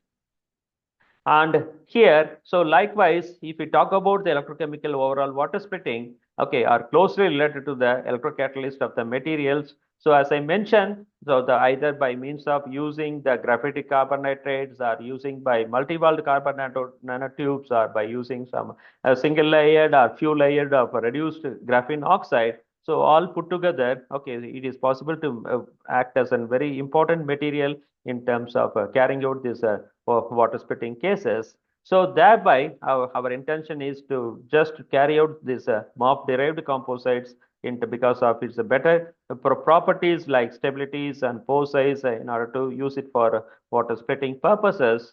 And mostly this MOF derived composites serves as a very highly effective materials for HER and OER process, and because of this good synergicity or cost effectiveness and enhanced properties. First, we have to create the metal organic framework, and at very high temperatures, it is possible to derive the material, and thereby, okay, the linkages in terms of, okay, for example, in terms of the activity is enormously getting altered by means of deriving the materials by creating the metal organic frameworks. So the first thing is we want to check it whether any kind of framework can be generated in the laboratory. That is the things our intentions to make a kind of zinc imidazole kind of metal organic framework. It looks like a kind of okay. By our intention is to make a kind of a nanosheet like material, obviously, and subsequently by means of doping with some heteroatoms like sulfur or phosphorus or nitrogen, and thereby, okay, it leads to create a kind of a two double layer kind of interactions. That is 2D interactions, two-dimensional kind of interaction materials can be generated ultimately in order to increase the surface area, and thereby our intention is to facilitate these hydrogen evolution reactions. So the prepared kind of one two-dimensional is a zinc imidazole framework, and the other two-dimensional is a kind of a graphitic carbon nitride, and it will act as a kind of a 2D material, and it used to have a very good excellent stability. We have checked, and by means of tailoring electronic structure, and sheet-like configurations, it leads to give a better properties, and thereby we just try to utilize this material to check about how about the efficiencies in terms of oxygen evolution and hydrogen evolution reactions. And by means of okay, this is the protocol experimentally we have just followed now to generate this kind of 2D materials. So successively after prepare this material, we try to use and we try to check.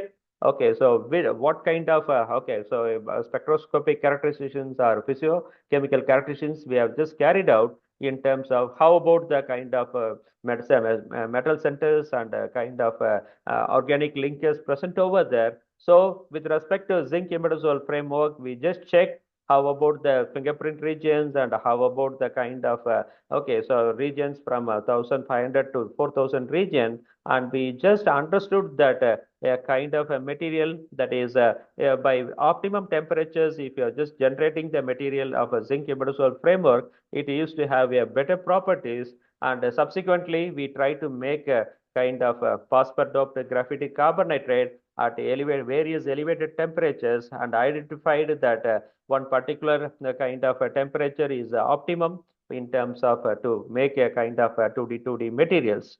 So ultimately we just make this one of the zinc imidazole framework among the three, and kind of a phosphorus doped graphitic carbonated together now to make a kind of 2D clusters. And we just checked about the kind of powder XRD data for this to confirm the kind of existence of zinc imidazole framework, as well as the kind of phosphorus doped graphitic carbonitrate. And we try to check about thermogravimetric analysis in terms of how about the stabilities.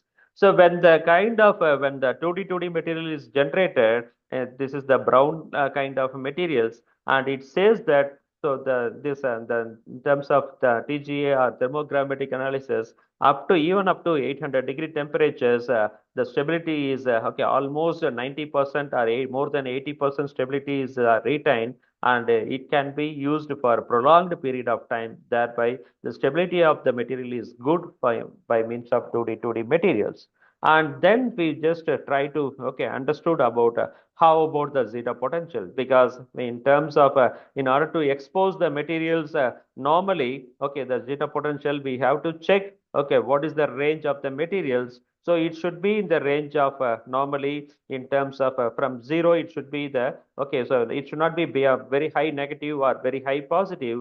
And the thing is, when you just dope these together materials, it says that it has a very low kind of negative values, that is minus 33.8 is the kind of material, and it says that the stability of the material is good in terms of zeta potential calculations. And thereby successively we try to check about how about the kind of oxidation state of the metal present over there. So by means of photoelectron spectroscopy, we try to use it, and using this photoelectron spectroscopy, we try to check about how about the ambience of carbon skeleton or nitrogen skeleton or oxygen skeleton, and about the phosphorus skeleton. And it says that clearly how the phosphorus is linked with the nitrogen or oxygen. And likewise, okay, so zinc also, we just checked, it is exist in two different environment. Okay, it understood that by means of when the zinc imidazole is interacted with kind of organic moieties, and also when it okay when it is linked with the 2D interaction with the graphitic carbonitrate, obviously a kind of yeah, two different range, okay, it leads to give a kind of a signal. And it understood that 2D interactions exist in the material. And subsequently we try to okay understood the kind of surface morphology by means of scanning electron microscope, followed by the high resolution transmission electron microscope. And this says that so this is the kind of metal organic framework. You can see a cluster of metal organic framework, and this metal organic framework is getting interacted with a kind of another graphitic carbonitrate kind of interaction taking places. And here we both in the case of high resolution transmission electron microscope, it clearly says that two dark spots, if you just check with 100 nanometer magnification, so the one of the magnified dark spot says that with respect to graphitic carbon nitride, and nearby the other dark spot says that with respect to the kind of zinc imidazole framework. So with the close proximities, these two existing over there, and the side pattern and fringe pattern says that it is a kind of a polycrystalline materials, and kind of a HEDAC spectrum. It says that how about the percentage of the materials, and weight and atomic percentage says that the system has both zinc, as in the zinc imidazole framework, there is the existence of zinc, and also in the case of phosphorus doped graphitic carbon nitride, it has phosphorus and carbon and nitrogen put together, and the oxygen is present in the metal organic framework. So it says that so whatever XPS data are in terms of SEM and TM data are complement with each other in terms of generating 2D structures. So literally, so whatever materials we are generating, very important aspect is we have to check about how about its surface area, because when the surface area is high, thereby we can use it for our basic intention of in terms of for water splitting purposes. So we try to check how about the surface area by means of BET analysis and pore size analysis. It says that for a normal zinc imidazole framework, it says that the surface area is around 50 meters square per gram, and in the case of gravity carbon nitride, it says about 20.6 meters square. And when phosphorus doped, it is slightly getting altered, whereas you just see that the figure D, and in the case of when the 2D zinc imidazole framework interacting with the phosphorus doped graphite carbon nitride, okay, so almost compared to ZIF, it is almost double the amount of surface area takes place. So when compared to the figure A, it says that almost 50 meters square per gram, and it is in the case of 2D material, it gives around 100 meters square per gram. So it says that it has a very high surface area, and the surface area is very much required for us in terms of in order to use it for our studies. And similar to the surface area by means of BET studies, and we also cross-check this surface area by means of electrochemically active surface area. It can be easily calculated, and by means of double layer capacitance and electrochemical active surface area, that is ECSA stands for electrochemical surface area. So we try to check for different imidazole or different carbon nitrate or phosphorus doped carbon nitrate, and compared to all these matrix, the zinc imidazole framework interacting with the phosphorus doped graphite nitrate has a very high double layer capacitance of 114, and the surface area is around 2.89 centimeter inverse. So it says that both the kind of BET and the kind of electrochemical surface area remains as very complement with respect to each other in order to express that with the high surface area. And after checking about the surface area, the next one is right now our intention is to check about how about its electrochemical properties. So we try to check, okay, so is there any, okay, how about the efficiency in terms of hydrogen evolution reactions? So we try to, okay, check for the zinc imidazole framework, and in the case it says a little bit high over potential. You just see this figure, so almost up to minus 0.3 there is a, okay, so there is no changes, and it takes very high over potential, whereas it's, so here it says that compared to the, okay, three different kind of zinc imidazole framework, in the case of ZIF imidazole framework, C says that at a lower taper slope or lower over potential of around 324, and this likewise in the case of phosphorus graphite carbon nitride, we try to check with plain graphite carbon nitride or by means of phosphorus doped carbon nitride at various temperatures, and among the different phosphorus doped carbon nitride at a kind of okay, so at this high temperature derived material, it says that at low over potential of almost 216. So this is the green kind of linear sweep voltammograms. So these two materials, that is when zinc imidazole framework with a low over potential of 324 interacting with a kind of phosphorus doped graphite nitride, definitely that's why there is a over potential. It can be easily minimized, can be carried out. And likewise for this both the material, we just checked about how about the taper slope And how about the conductivity by means of impedance spectroscopy? So the impedance says that it has a very low low RCT, that is charge transfer resistance, occurs for these two materials, that is the green material and red material, says that very low resistance, and we know that when the resistance is low, the conductivity will be high.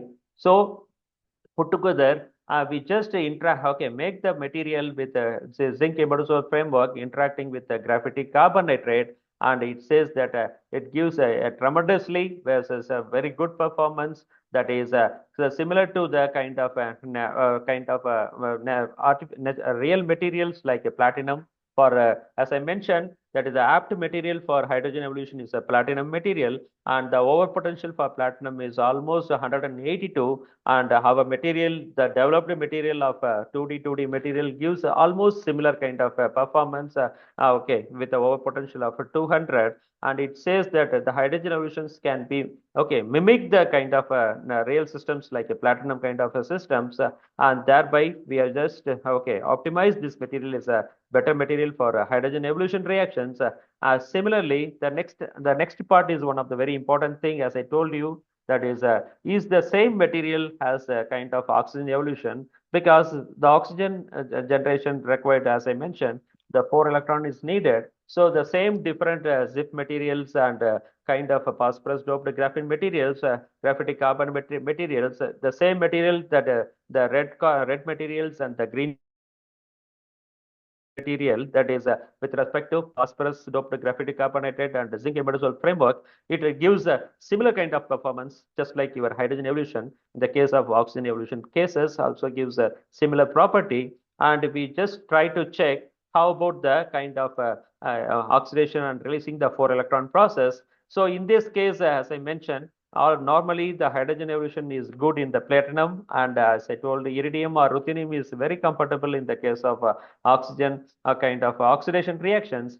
And when you see this, the standard material says that it gives almost 290 millivolt, a kind of over potential, and our developed material is giving little bit lesser over potential in order to carry out these reactions. Normally, the better material should have a less over potential, and thereby the efficiency can be higher. So for the same material, that is a 2D material, we try to check about how about this charge transfer resistance, and it says that compared to the previous material, this charge transfer resistance for this 2D material is minimum, and thereby the next step is we try to use it, that is ultimately simultaneously hydrogen and oxygen, is it possible to generate? And this is so here, so this is the picture where we can see a lot of bubbles, where this hydrogen is generating at the cathode, and oxygen is generating at the anode. So a lot of bubbles, and we have just coupled this with a gas chromatography, and thereby we just measured the kind of hydrogen efficiency, and almost okay, so we have calculated the Faraday efficiency for this material, and the hydrogen efficiency and oxygen efficiency were interpreted, and it says that almost the cell voltage for generating this overall water splitting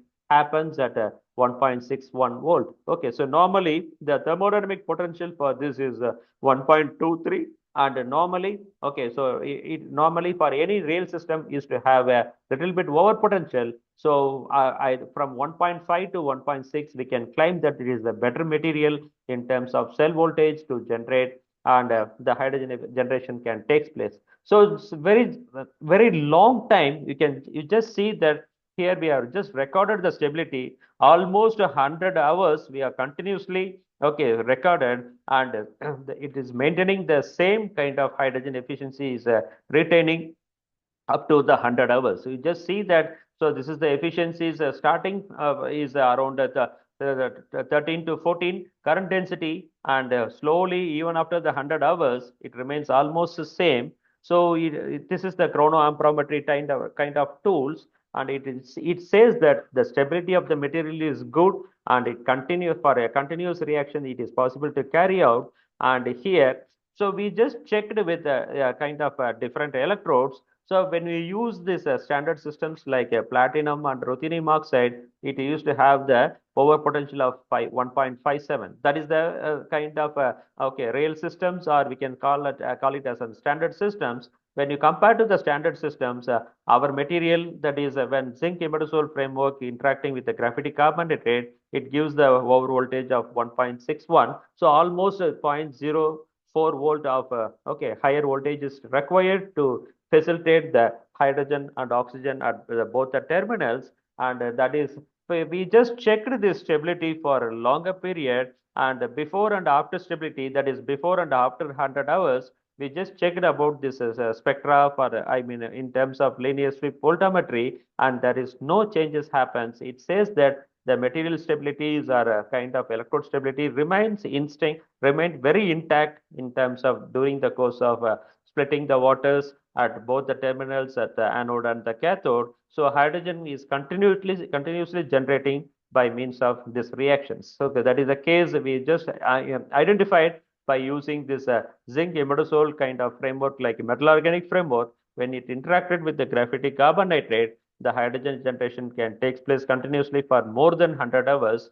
And likewise, we try to, okay, so we replace the kind of graphite carbon nitrate and by means of CNTs. Okay, is it possible to use a kind of another kind of metal organic framework by using a vanadium kind of metal organic framework? And that is our objective. So instead of a zinc imidazole framework, we try to use a vanadium based metal organic framework, and how it gets interacting with multi-walled carbon nanotubes. So that is the one of the idea. And is there any possible to minimize the over potential? Because the previous case, it says that the over voltage is around, the cell potential for generating the hydrogen is 1.61. Or is it possible to further reduce the kind of cell potential? That is our idea. So thereby we replace the zinc imidazole framework by vanadium MAF, and we just try to check. And this is the kind of a protocol in terms of trying to make this materials, we using this vanadium pentoxide and by CNTs, and put together we try to develop this material, and we try to interpret the materials by means of FTIR and powder XRDs to confirm the kind of existing kind of metal centers as well as the kind of organic moieties. So it says that, okay, so when compared to the other materials, the kind of crystalline patterns can be interpreted, or in the case of fingerprint regions, the whatever organic moieties functional groups are interpreted. And we try to check for only plain metal organic framework made of vanadium, and when sulfur is doped, we try to check it out. And when the multi-walled carbon nanotubes are getting interacted, again we just check. Almost the vanadium MOPS kind of basic skeleton informations does not undergo any variation, and it confirms that the stability of the material is good. And subsequently, we just try to check about this photoelectron, that is X-ray photoelectron spectroscopy, in order to see the environment of oxygen and vanadium. And it says that vanadium is present in the kind of 3 different valence states. That is very important because it is in the multi-oxidation state of +4 and +5, and it plays a very important role in terms of facilitating the hydrogen evolution and oxygen evolution reactions. So here, sulfur will normally used to have a very good affinity towards the oxygen, and thereby compared to the phosphorus, the oxygen evolution can takes place rapidly. That is the idea. Thereby we have used this material, and we just checked how about the surface area for this material, and compared to the plain vanadium MOF, the surface area is a little bit higher for this material when the CNT is loaded with the materials. So we just checked. So how the rod-like material is this kind of carbon nanotubes, and in the case of rod-like materials, and you can see the kind of the meshy kind of vanadium metal organic frameworks are arranged over there, and by means of EDAX centers, we just check. Okay, how about the kind of different metal centers are present over there, like vanadium or oxygen and sulfur we have identified, and subsequently we try to understand about kind of a surface area.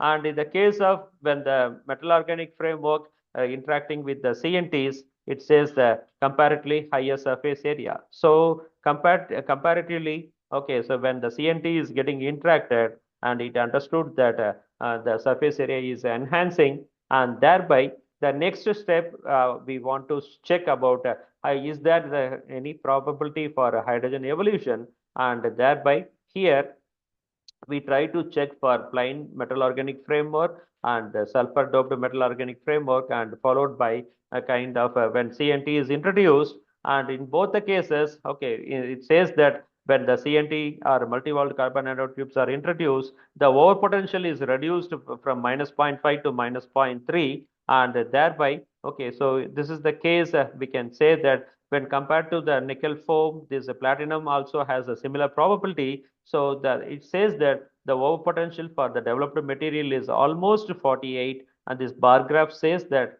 the CNT material, when it interacts with vanadium morph, it gives the overpotential of 48 millivolt, whereas when you see the standard system, it gives around 36 millivolt in the case of when you try to this material with a nickel foam kind of moieties. And likewise, we checked about its electric conductivity properties by impedance spectra, and compared to the other material, when the CNT is interacting with the metal organic framework, gives a very low RCT values or charge transfer resistance, in order to claim that this material has a very high conductivity and it can facilitate the hydrogen evolution reactions. And likewise, the next step is we have to check how about this oxygen evolution property, and by means of using this linear sweep voltammetry, that is LSV, we try to interpret that how about the oxygen evolution reaction takes place. And if you see the overpotential for these reactions is, it says that around 227 millivolt for a kind of multi-walled interacted with sulfur doped vanadium morph, and the standard system gives almost a similar range around 199. So we want to say that so this material that is because of variable valency of vanadium present in the metal organic framework, because of the better interaction with the CNTs, it says that it is comfortable for both hydrogen evolution as well as for the oxygen evolution cases. And thereby, when you clubbed and carry out the overall water splitting studies, where the hydrogen and oxygen can be generated, and compared to the previous system, that is a zinc imidazole system, in this case the over voltage is minimized, that is almost 1.53 volt. So it says that compared to the previous system, in this case the hydrogen evolution takes place at less energy and with a better performance, and almost okay, it says that the over potential is minimum, and in this case the compared to the platinum ruthenium systems, almost a similar kind of performances happens in the case of when vanadium morph is interacting with the CNT. And here also we try to check for 100 hours, and this almost and more than 90% efficiency is still retained. You just see these chronoamperometry stability studies, and here the stability says that after 100 hours it remains as same. It means that hydrogen generation continuously happens up to the 100 hours, and we just cross checked using this coupling with the gas chromatography. And the thing is, before and after studies of linear sweep voltammetry says that similar kind of performance. So it understood that the developed materials is very much comfortable for hydrogen generating at the cathode, and simultaneously oxygen is evolving, and by donating the 4 electron to facilitate the hydrogen evolution reaction. So that is the ultimate idea for developing these materials. And after this study, we also try to check about post-mortem studies. That is, how about the kind of properties after 100 hours of exposure? Is there any changes happens? Means literally the SEM pattern says that there is a kind of void is generated, but in the case of efficiency says that the vanadium percentage remains as such. Initially, earlier it is 35 percentages, and the vanadium percentage is moved towards a very similar range of 34 percentages. Likewise, the other percentages are also similar. It understood that the kind of material retained as such, and thereby the properties can be okay. So continuous generation of hydrogen happens at the vanadium centers. So likewise, we try to generate the material kind of so the previous cases we either use one metal center like a zinc or one metal center like a zinc or vanadium. And right now our intention is there any possibility to improve the performance by means of more than one metal centers, by means of with the help of zinc and with the help of nickel and copper? So here we try to in all the cases we try to use a similar kind of metal organic framework only by means of changing the metal centers. How about the properties in terms of hydrogen evolution or oxygen evolutions and overall water splitting? The things is we have just understood. So in the previous case, we have used vanadium or zinc as a metal centers, whereas in this case, instead of vanadium or zinc, here we have used nickel and copper as a metal centers, because normally the two metal centers used to have two different oxidation state, and also it used to have a better synergy in terms of this reaction. That is our ultimate objective, to introduce two metal centers. And by using this FTIR and XRD pattern, we have understood that okay, both the metal centers like nickel and copper is exist in addition to the metal organic framework. And by means of photoelectron spectroscopy clearly says that what about its a valence state for the nickel. And in the case it has a now okay, in terms of a nickel, how it gets arranged, and likewise copper state is how it gets arranged with the metal centers or with the metal organic framework, it's understood. And likewise, so in the case of sulfur, it is just arranged with the carbon sources, and likewise sulfur also getting interacted with oxygen. And thereby so it is possible to know that how the two different metal is interacting with the metal organic framework to facilitate the reactions. So here we try to use this high resolution transmission electron microscope and EDAX studies. And by means of this F figure says that highly crystalline kind of patterns we have understood. And this says that okay, so this material can be comfortable for our studies, because it says that in terms of the copper percentages and nickel percentages are given by means of 34 and 10 percentages. So it is one of the better materials for during the course of our applications. So here we try to check about this BET analysis followed by the pore size analysis.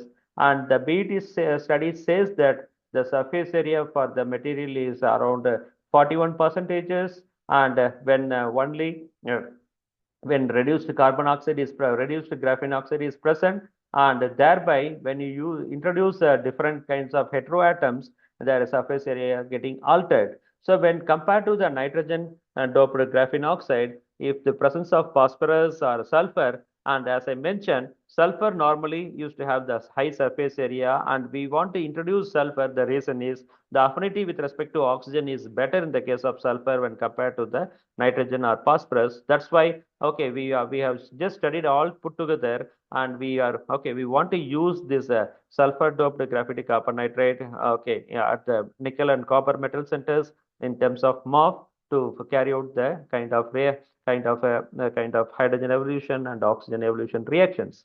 So here similar to the surface area like BET studies, we try to check for by means of the various materials with respect to the double layer capacitance and electrochemical surface area.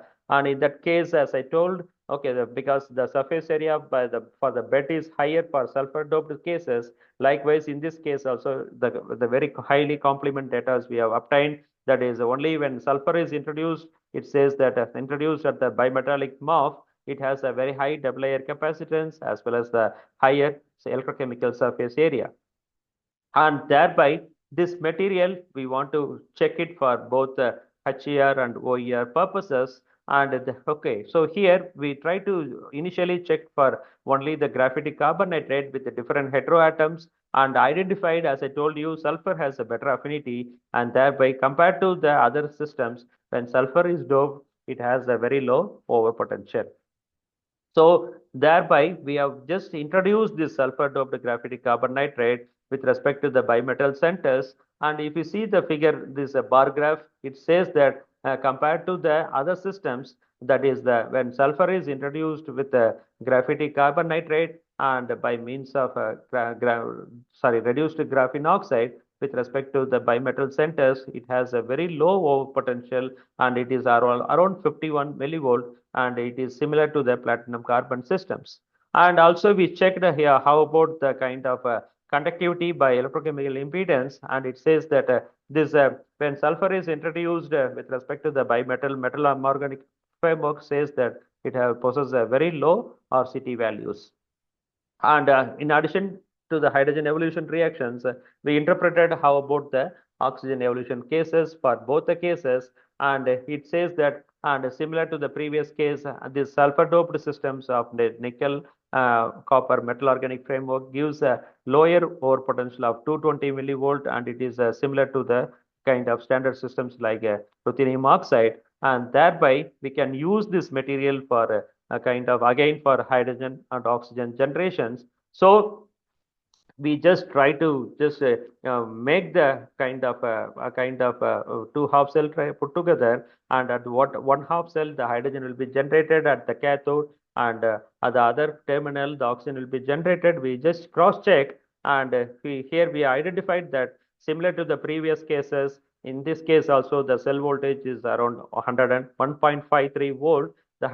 The kind of hydrogen takes place or water splitting takes place. So you can call it as either hydrogen generation, or you can call it as a overall water splitting occurs. And at 1.53, the maximum generation takes place.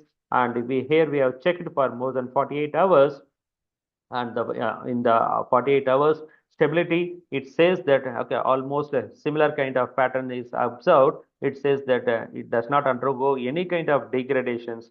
The continuous hydrogen is generated, generation and oxygen generation simultaneously occurs in the case of okay, this material when the bimetal like nickel and copper MOF is attached in terms of in order to facilitate this overall water splitting. So that is information, and we understood about this post-mortem studies says that the whatever percentages of copper and zinc almost says a similar kind of pattern. So before study the copper percentage is 9.64, and after continuous 48-hour studies we just checked how about the percentage, almost similar, that is instead of 9.64 it says that 9.35. Likewise in the previous case, I mean before operation, before study nickel says 3.6 percentages, and after study it says that 3.07. So what I want to say here is that is it does not undergo any kind of degradation. So the continuous generation can be possible by using this bimetallic nickel copper metal organic framework for the generation of hydrogen and oxygen at both the terminals. So in the previous three cases, either using a single metal organic framework or bimetal utilizing metal organic framework, we try to use it in order to minimize the over potential and generate the hydrogen at a minimum cell potential. That is our ultimate objective or aim. And here, in the next cases, how about when the metal organic framework, if it is getting derived into the kind of respective material, is there any changes in the kind of hydrogen evolution and oxygen evolution, and thereby so we want to study about these activities. So here the derived metal organic framework we have we want to study, that is our basic intention. So first we try to make zirconium as a metal center, and zirconium normally used to have a very good affinity for electrochemistry, and that's why we have introduced the zirconium in the same metal organic framework. And after forming this zirconium metal organic framework, normally in every cases we introduce sulfur. As I told, the sulfur may have the better affinity for oxygen. That's why we are normally introducing sulfur in all these cases. So after this metal organic framework is formed, okay, so we just calcined at 300 degree for more than 2 hours. So continuous degradation takes place, and thereby the structure is getting altered, and thereby deriving the material happens. And by means of when sulfur doped zirconium metal organic framework can be derived into as a zirconium sulfide linked with the zirconium oxide is generated. And okay, so our intention is to check about okay, so how about the material. So here it says that the FT, that is IR spectra and XRD spectra, confirms the presence of both okay, zirconium with oxygen and zirconium with sulfur moieties are present, and it understood that during the course of deriving the material from the sulfur doped zirconium metal organic framework, it consists of both zirconium oxide and zirconium sulfide. So we just individually recorded for zirconium oxide and individually we recorded for zirconium sulfide, and when we derive the material from zirconium based metal organic framework, it says that whatever peaks corresponds to zirconium sulfide and zirconium oxide are can be obtained in the powder XRD pattern, and thereby, so our basic aim is to generate only the zirconium sulfide. But when we interpreted the powder XRD, it says that in addition to the zirconium sulfide, zirconium oxide also generated during the course of reactions. So again we want to check, is there a okay in photoelectron spectroscopy, is there is any possibility for existence of zirconium under two different environment, and it says that the zirconium with oxygen environment and zirconium with sulfur environment were identified, and it understood that there is a kind of two different kind of moieties are derived, that is zirconium linked with the sulfur and zirconium linked with oxygen is derived during the course of reactions, and thereby we just checked about how about the surface morphologies, and the surface morphology stands that okay, so it is a kind of a polycrystalline in nature, and where the zirconium percentage is very high, and oxygen and sulfur are in equal percentages, and it understood that zirconium with oxygen and zirconium with sulfur in equal proportion it is obtained during the course of reactions, and we understood that surface area is by BET studies, and it gives that almost 110.5 meter square, that is a very high surface area we obtained for this derived material. And when we compare to the electrochemical surface area, the plain zirconium morph says that the surface area is only 1 point, electrochemical surface area is only 1.09. When you derived or when you prepared only zirconium oxide, it says that it used to have the surface area of 1.4 and zirconium sulfide used to have 1.5. Whereas when you make the material by means of deriving with zirconium sulfide and oxide, that is zirconium sulfide and zirconium oxide, it has a high surface area, that is 1.6, and it stands that when the surface area is higher, obviously it can facilitate both hydrogen and oxygen evolution reactions in a better way. That is the ultimate idea. So when you check this material that is with the zirconium sulfide and oxide, and it gives a very low over potential in terms of hydrogen evolution reactions. You just see the bar graph, that is the bar graph stands that almost compared to the platinum cases. So it says that compared to the platinum, that is when zirconium sulfide and oxygen is present, it gives a similar kind of over potential, that is from the 32 to 36 range we have just obtained. Very low over potential is obtained for this in the case of zirconium derived from the metal organic framework. Likewise, we just checked the oxygen evolution cases, and in both the cases, it behaved a very excellent material. And we have just compared this platinum with respect to hydrogen and ruthenium with respect to kind of oxygen evolution cases, and it gives the better property. And thereby, when you use it for the full cell reactions in terms of generating the hydrogen and oxygen by overall water splitting, so compared to the previous three cases, it says that the first one says that almost 1.61, and the remaining second and third work says that almost 1.53 volt. Whereas compared to the single metal organic framework or bimetal metal organic framework, the derived material with the zirconium gives a very low cell voltage for generating the hydrogen and oxygen at the respective terminals, and it says that almost 100, more than 80 hours, okay, the stability is very comfortable in terms of generating the hydrogen for longer period is occurs in this case at a very low over potential. So in the case of platinum with ruthenium, that is a standard system. Even the standard system gives that is 1.5 volt. Okay, whereas okay, more than 1.5 volt. Whereas in this case, compared to the standard system, this material is one of the very excellent material in terms of for producing or generating hydrogen okay, in a very comfortable manners at a very longer period of time. So that is the informations. And we just checked about the area. Is there any changes in the percentages?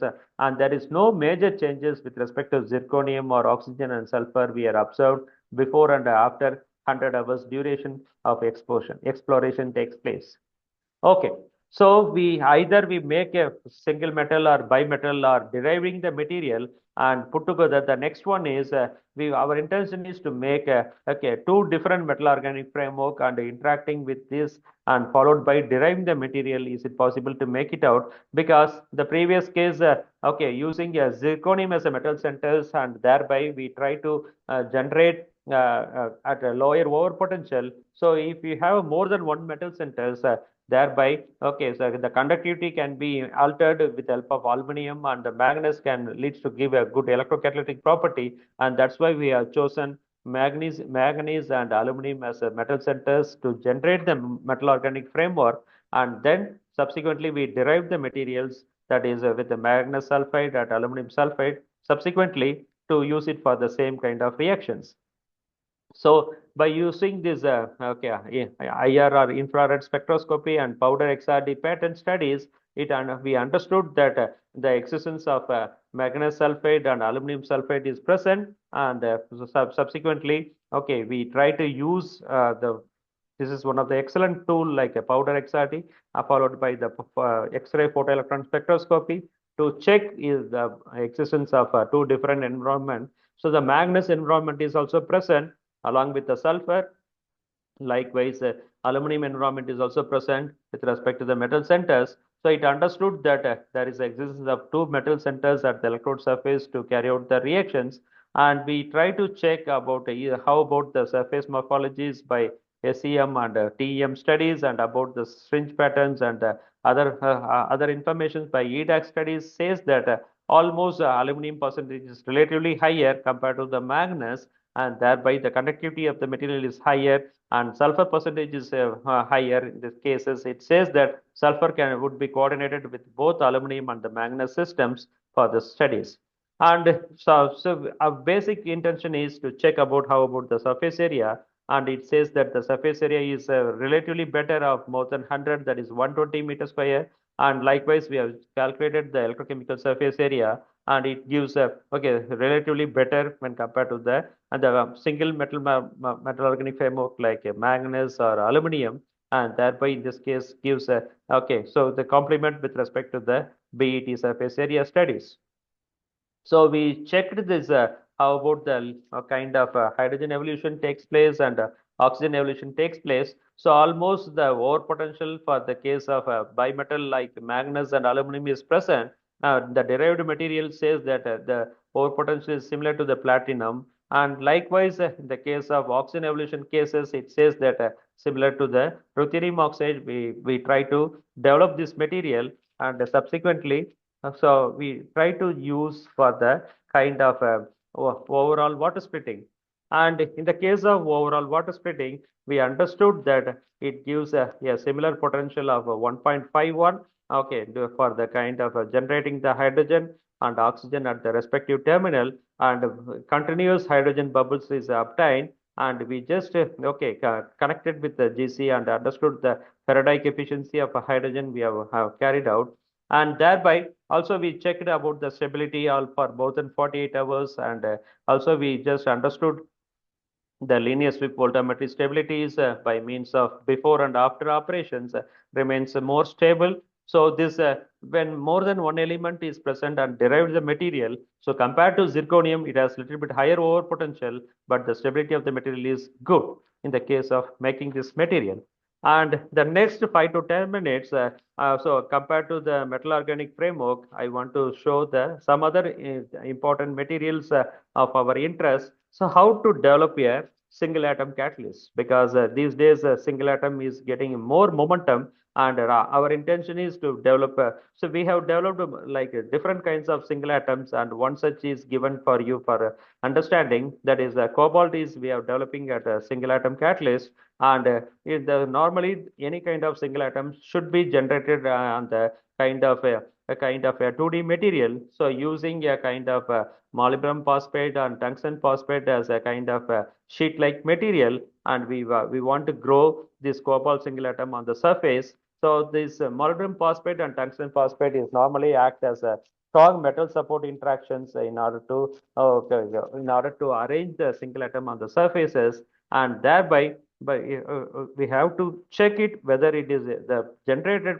cobalt is in the single atom or in the nanometer range. We know that the nanoparticles are in the range of more than 110 to 100 nanometers, but whereas the single atom says that it is almost less than less than 5 nanometers.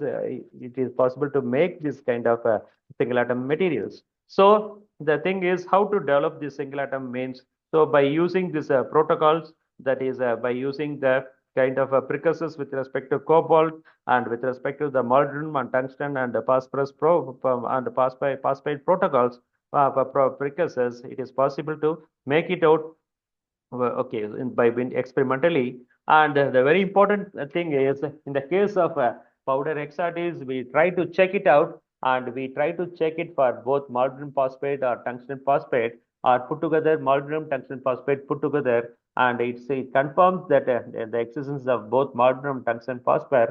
And in the case of when the single atom is present, and the very important information is here is it is not possible to predict the cobalt single atom by powder XRT, because normally the XRT can be recorded for a higher sizes. When the size of the material is more than 10 nanometers only, it is possible to record by powder XRT, and it confirms that here there is no cobalt single atom present, and it may be says that the cobalt size dimension is less than 10 nanometers, or it may be in the single atom state. And subsequently, if you check the photoelectron spectroscopy, it says that there is a cobalt is present. But the previous cases in the XRD, there is no cobalt. The reason is, it is maybe the size will be very smaller, and thereby it is not possible to predict by means of X-ray diffractometer. Whereas the X-ray photoelectron spectroscopy says that the cobalt is present. That is in the kind of with respect to cobalt, we have just understood. In addition to the cobalt, the strong metal support interaction is possible, is exist by means of molybdenum and phosphorus present, and likewise tungsten and phosphorus is also present, and thereby we understood that cobalt is present in this as a single atom on the surface of molybdenum phosphate and tungsten phosphates. And this is the case of high HAADF, that is a high angle annular kind of STM studies. It confirms that the developed materials of a cobalt is in a very small of less than 1 nanometer. So you just check, so this is the figure G says that almost the scale is almost 5 nanometers. You just see that almost less than 1 nanometers the cobalt is arranged on the case of molybdenum phosphate and tungsten phosphate, and by means of this EDAX pattern says that the existence of tungsten is present and molybdenum is present, and also the image pattern says that cobalt is also present on the systems. And this is the kind of a very valuable STM studies in order to confirm the presence of cobalt. And in addition to that, this is one of the very finest kind of informations can be obtained whether the developed material present in atomic state or in the cluster state. So the figure ABC stands for, it is a kind of X-ray near edge structure, that is Xanes. Xanes stands for the near edge atomic near edge structures. So when you use only the kind of metal support like molybdenum tungsten phosphate, it says that it used to have a kind of normalized intensity diagram, whereas when cobalt is present, the intensity of this is because this is the molybdenum sources. Normally for Xanes we have to use different sources. In this case we have used the molybdenum sources. So when you use in the presence of cobalt, the molybdenum source intensity, the pink says that it is reducing. It says that the surface is some of the molybdenum is getting replaced by means of cobalt. That is the cases. Likewise, if you check with respect to the tungsten sources, so when compared to the plain molybdenum tungsten, when the cobalt is present, so normally it says a little bit higher. So it says that, so the kind of compared to the molybdenum, the cobalt present at the tungsten is minimum. And also, if we talk about the cobalt sources, if we record it at this figure C, so it says that how the environment is present, we just checked with a normal cobalt foil. So when you check the cobalt foil, it understood that the cobalt foil we normally used to have a kind of this normal spot, like the black spot says that this is the cobalt foil, and the cobalt oxide standard also we have just recorded, and the green data says the cobalt oxides.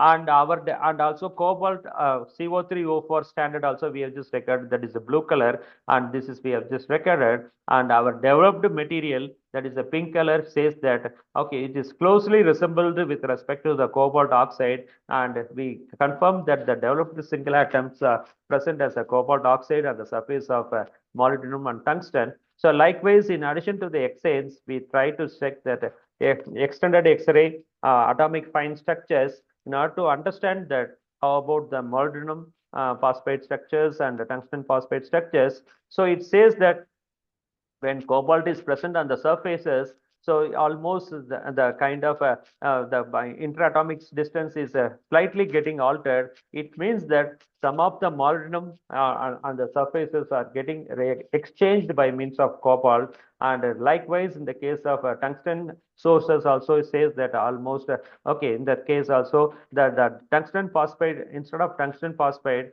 when cobalt is present, this intensity is diminished. It says that some of the tungsten is exchanged by means of cobalt, and some of the tungsten cluster also exchanged by means of cobalt with respect to tungsten. Thereby, the intensity of the pink is reduced in these cases.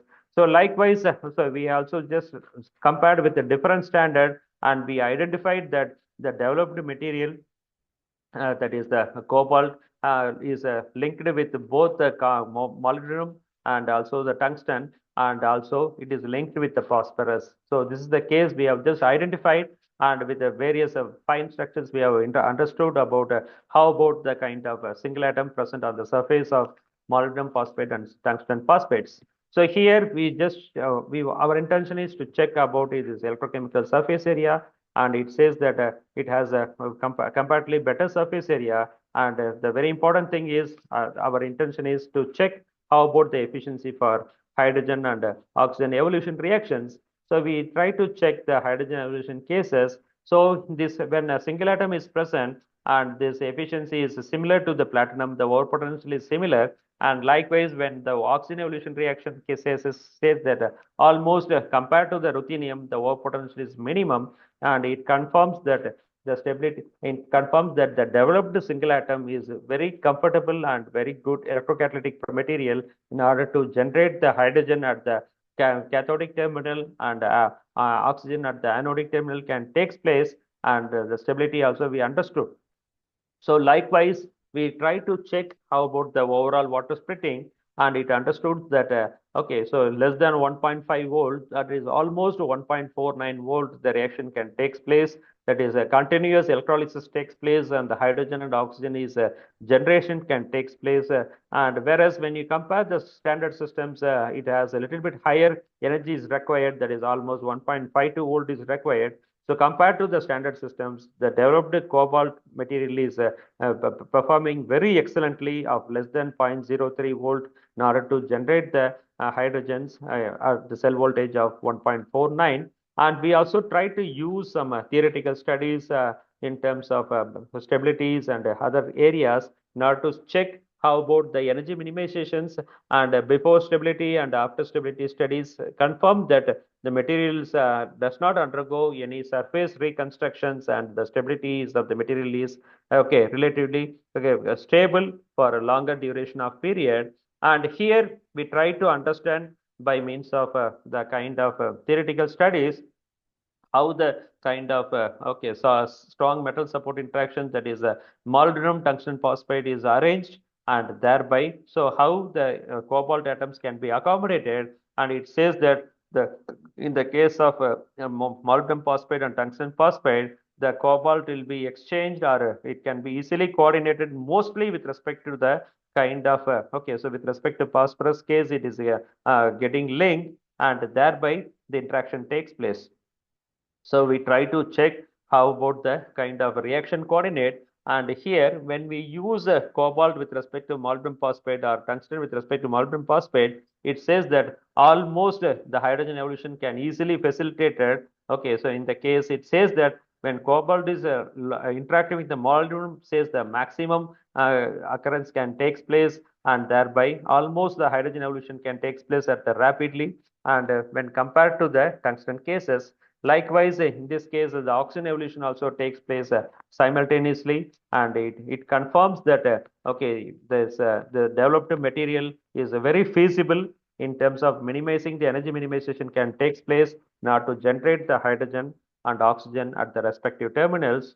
And so similarly, we try to use the kind of some photoelectrochemistry activities. So the previous studies, we used only electrochemical aspects, and subsequently, we want to use any kind of photon radiation reaction, and thereby when you supply some photons, obviously the rate of reactions will be can be altered, and thereby this hydrogen evolution and oxygen evolution can easily take place. That is our ultimate intention. So by means of developing the graphitic carbon nitride, and by from exfoliating from bulk to the kind of few layered approach, and thereby we try to make these materials graphitic carbon nitride, and subsequently our intention is to introduce different kinds of metal oxides like metal oxide like spinels or inverse spinels and perovskite kind of materials and monoclinic kind of materials, and our intention is to check that which kind of metal oxides are kind of crystalline patterns are very much comfortable in the case of in order to study the photoelectrochemistry. So thereby we want to check these materials for photoelectrochemical water splitting under normal visible radiation. So very important thing is the band gap should be minimum, and thereby if the band gap is minimum and it can be operated at the visible radiation, whereas if the band gap is higher, it is not possible to operate at the visible radiation. It requires a kind of UV radiations. So by using this UV visible diffuse reflectance spectra, we calculated the band gap, and the photoluminescence studies were just identified, and we interpreted that the developed material. So one of the developed material say stands for with a low kind of 2.25 electron volt, and that materials we have tried to use it for the subsequent studies. So we try to check the photoelectron spectroscopy in order to confirm that both the cobalt and titanium is present. The reason is the titanium is good in the case of photochemical activities, and the cobalt is good in terms of electrochemical activities. That's why we developed a kind of metal oxide consists of both kind of cobalt and titanium in the presence of metal oxides. And literally the developed materials we try to check about how about the property by means of Morse-Katsky analysis. It says that it is a kind of N-type material, and thereby the N-type material can be used as a good photoanodic material. Normally P-type material is good for photocathodes, and here the photoanodic materials are very comfortable during the course of reactions. And here we try to check is the how about the water splitting happens, and it says that almost okay, in the electrochemical aspects it is not possible for us to go beyond 1.4 volt, whereas when the photon is supplied, the same reactions by means of hydrogen generation can happen at a very low overpotential or almost zero overpotential. The kind of cell reaction can takes place in terms of hydrogen evolution can takes place, and it says that it is a kind of okay, so a kind of a Z mechanism gets prevented, and thereby simply the type 2 heterojunction is generated, that is graphitic carbon nitride followed by this metal oxide leads to create a kind of junction, and thereby the water oxidation can take place, and thereby hydrogen and oxygen is generated at the respective terminals. So madam, is the time is there, or what should I do? Can I Yes, sir. can Time is there, sir. okay. So Okay, sir. yeah, so just 5 more minutes, 5 to 10 minutes, I'll just try to finish it off. So this cases it says that okay, I'll just rush up this material. Yeah. So similarly, so we try to, so this is one of the very finest material, that is, this is the first material and material, because nickel and aluminum linking with sulfide or selenide is not available in the literature, and this is one of the very finest and excellent material. It has a different properties, this nickel aluminum sulfide, and we try to make this as a thiospinels, because normally Ab2O4 or materials are spinel material, and here the sulfur is present. So instead of normal spinel, we can claim this as an thiospinel. So we try to make this as a either with sulfur sources or selenium sources, and thereby, okay, so this material gives just like a very fine-tuned material. And this when we check this photoelectron spectroscopy and other surface characterization, it understood that how about the arrangements of kind of nickel cases, and as well as kind of nickel cases and aluminum cases we have understood. And thereby, after recording this TEM studies, and after recording these TEM studies, we try to use for HER and OER applications. So when we try to check this hydrogen evolution and oxygen evolution, okay, so almost it looks like a similar compared to the platinum cases, and it says that okay, when we use this material, okay, it has a multi-functional properties. It is possible to use it for overall water splitting, and in this case also we use only electrochemical aspects. It gives a 1.54 volt, and so likewise we try to use this material for in terms of in order to claim it for dye-sensitized solar cells. The efficiency for acting as a kind of a material, and it says that efficiency is similar to platinum in the dye-sensitized solar cells. So is almost platinum gives a efficiency of 5.5%, and the nickel aluminum case also giving the similar ratio in terms of 5 ratio. So it is so in addition to the water splitting, this material is very comfortable in terms of sensitized solar cells reactions. Likewise, we try to make this another material, that is kind of this material can say that it is also giving the 2D kind of material, and this 2D material is so just using some kind of layered double hydroxide kind of structures, and it says that the water splitting can happen when you just make this material, and it gives almost 1.51 volt. So this all these kind of materials, our ultimate aim is to generate the hydrogen and at the respective terminals, and thereby we try to make a different kind of materials. And most of the cases, in the case of electrochemical aspects, the zirconium derived material or a single atom material are going to be major attentions in terms of very less over potential. Likewise, instead of normal electrochemical aspects, it is also possible to go for photoelectrochemistry aspects, and thereby it is possible to generate the similar kind of hydrogen and oxygen evolution can happen, and ultimately with very low over potentials, the hydrogen can be generated. That is the take-home message. So we can say that we can successfully, it is possible to generate the different metal organic framework or derived metal organic framework type of composites, and also single atom catalyst, or we can claim that graphitic carbonated interacting with metal oxide, that is a spinel kind of structure, AbO4 kind of metal structures can be easily generated. And subsequently, with respect to various physiochemical characterizations, we try to use the developed material for towards the electrocatalytic aspects or photoelectrocatalytic aspects.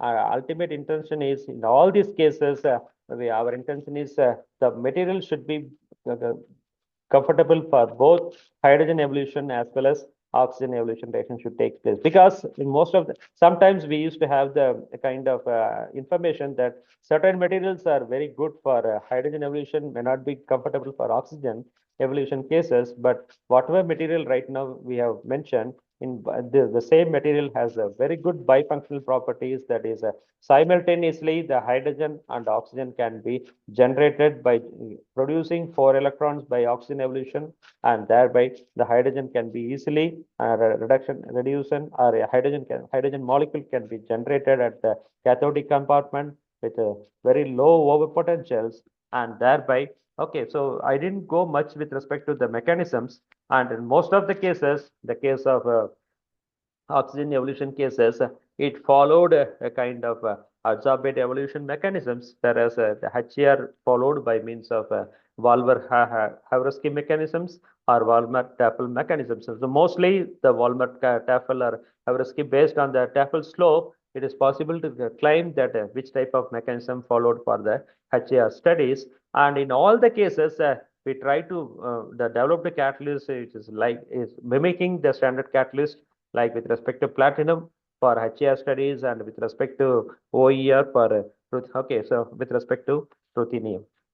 So this is the case. Okay, so that is most of the work carried out by students. I should acknowledge all the students for okay, for their involvement in preparing these materials, and I should acknowledge all the funding agencies for their support. Thank you. And if there is any query, I'm ready to answer. Dear participants, if you have any queries,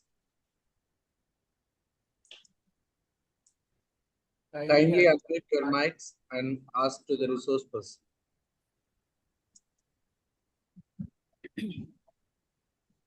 Dear participants, if you have any query, kindly unmute your mic and ask to the resource person.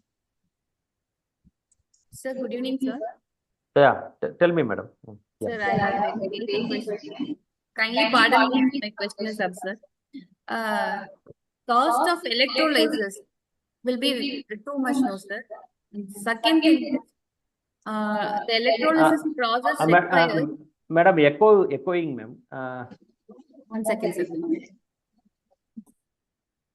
Mute பண்ணுங்க உங்களோடது.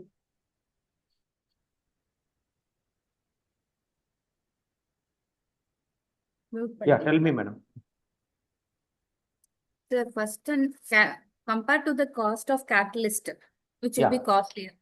Yeah. Then second is, electrolysis process involves a pure water. Yes.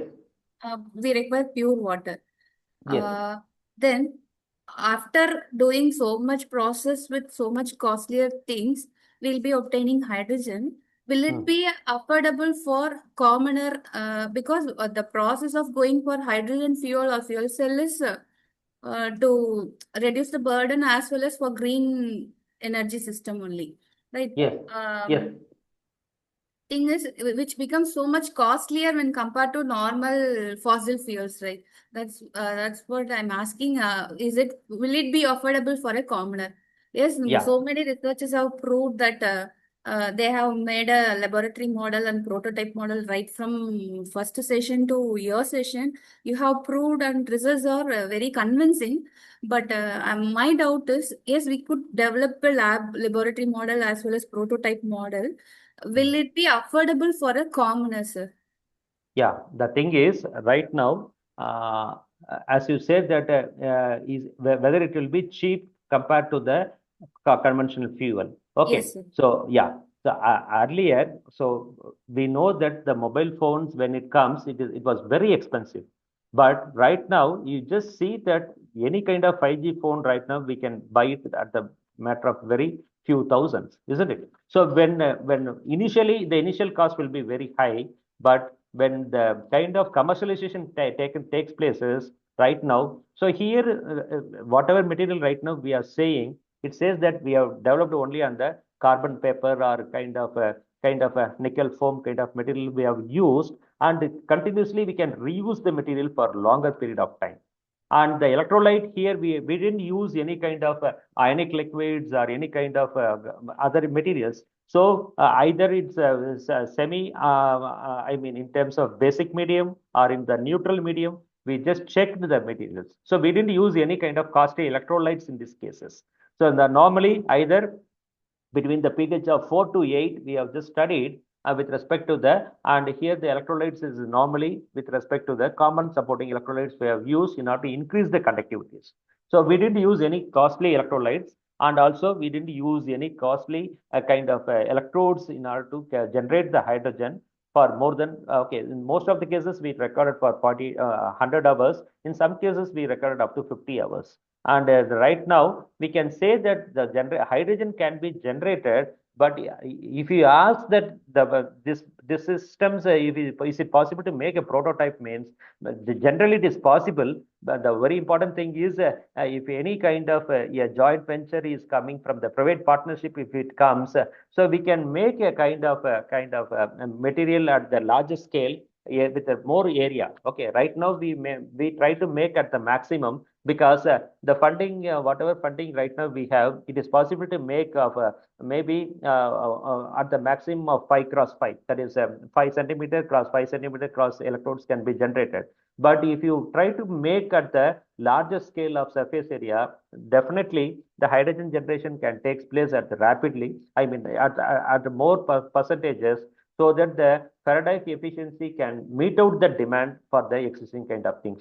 Our major intention is to minimize the carbon footprints. That is the major problem, right? So because the conventional fuel has a lot of climatic changes and other problems, so ultimately right now we are almost, many solar systems are coming out, but the problem is the solar is not possible to use for 24/7.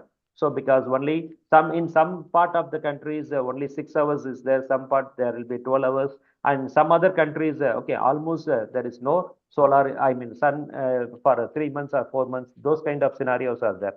So that's why, so the coming generations, the previous last 100, 200 years, we completely relied on oil and the gases.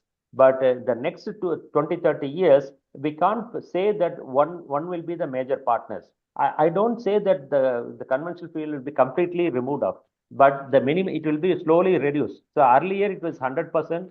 Right now, almost 50% the conventional fuels, and the remaining partners, like it may be the hydrogen, or it may be a kind of solar systems, or it may be other renewable systems are operating. Almost 50% are taking the total. You know that is the total terawatt per day required for India is almost 50 to 60% right now is moving by means of non-conventional kind of fuels. Right now we are using, and I'm sure that around up to maybe after 2035 or up to around 2040, almost 80% it is possible for our country to move towards the kind of non-conventional kind of resources. So the hydrogen will be one of the partner, and the other partners also will be there. And likewise, it will be put together. It leads to increase the kind of non-conventional resources utilization in order to minimize the conventional fuel, and ultimately to recover our mother earth from the damages. That is the ultimate intention for most of the countries, including our country. Thank you, sir. Sir, one more doubt. Yeah. Sir, I'm asking only the basic doubt which I have. So, the research data provided by the scientists in this forum, they say it's a hydrogen storage requires 6 layers of protection to store it, sir. Yes. Am I yes, audible, yes. sir? Yeah. Yes, sir. Yeah. Then, then they have said different types of hydrogen. Finally, they said we have to go in for green hydrogen. That is, it has to be integrated with either wind or solar or whatever be the renewable sources. For producing the green hydrogen, we have to depend on the renewable energy source. Right, sir? Yes. So, if we go in for intermittent sources, ultimately it will require battery storage system, right? Obviously, yes. That's what made it. How we have to integrate the hydrogen storage and fuel system, which will be a very challenging task, right, sir? As you said that it is a because until the commercialization, you know that when the computer is fabricated, I mean computer is generated, produced, we know that a huge space is occupied. Okay, in 1950s, everyone knows how about the structure of the computer. Right now, everyone knows that within our palm, we can the total smart system is getting occupied, right? So right now it requires that multi stages is required, and in terms of storages we have to take. So in the last 10 years, we are just, most of the people are concentrating about how to produce the hydrogen. As you asked right now correctly, okay, how to store the hydrogen. So that is the next part. That is because when you are producing the hydrogen, ultimately, what is the kind of managing tool, or how to safely you can store the hydrogen, or how to harvest the hydrogen, or how to utilize the hydrogen. That is the next challenging things. So because at one point we cannot get the solution for everything. So the one of the partners can produce the hydrogen, and people are working in those areas. The other people are how to protect, because it is a highly reactive material. So how to store it, or how to effectively store it and convert into the valuable product, that is the next scenario. So it is a kind of a multi people working together, or kind of things only can give some efficient kind of this partners in order to generate the hydrogen. Right now, you can see in India also. Right now, the hydrogen train is going to be initiated by the next year, and already in the UK, you can check it in the Google. The hydrogen-based trains are running out. So right now, by means of thermal basis, the hydrogen is generating, because again, if you go for thermal basis, the thing is there will be an enhancement in the temperature, and it will lead to create a global warming. So that's why people do not want to go by means of thermal process, and thereby by going by this kind of process normally, so there won't be any kind of thermal reactions, or there won't be any kind of global warming, or pollution cannot take place. Ultimately, the produced hydrogens can be very comfortable for the reactions, but how to transport the hydrogen, or how to store the hydrogen, again, it is one of the very challenging things. Normally the next 3 to 5 years, people will be working on those domain in terms of for safety measures. Thank you so much for your contribution too, sir, towards the society improvement. Thank you. Thank you so much, sir. Thank you, madam. Thank you. Dear participants, you have any queries? Kindly unmute your mic and ask to the resource person. Dear participants,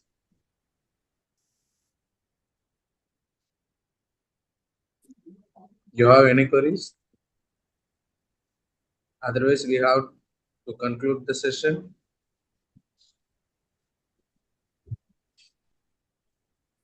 It's my great privilege to invite Dr. C. Kalaivani, coordinator of the Atal FDP, to deliver the vote of thanks to the resource person. Please, ma'am.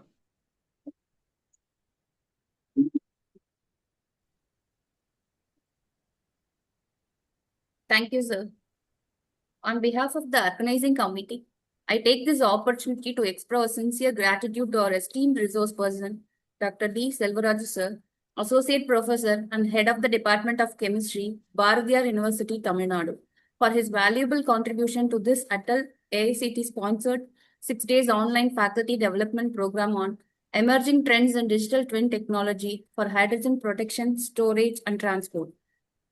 And I have a special mention here, that is that our earlier resource person, Dr. A. Pandikumar sir's urgent academic commitment, which required his presence elsewhere, he suggested Dr. Selvaraju sir, and within 2 hours, sir has graciously accepted our invitation at a very short notice and has delivered a highly insightful and enriching session. Thank you so much, sir.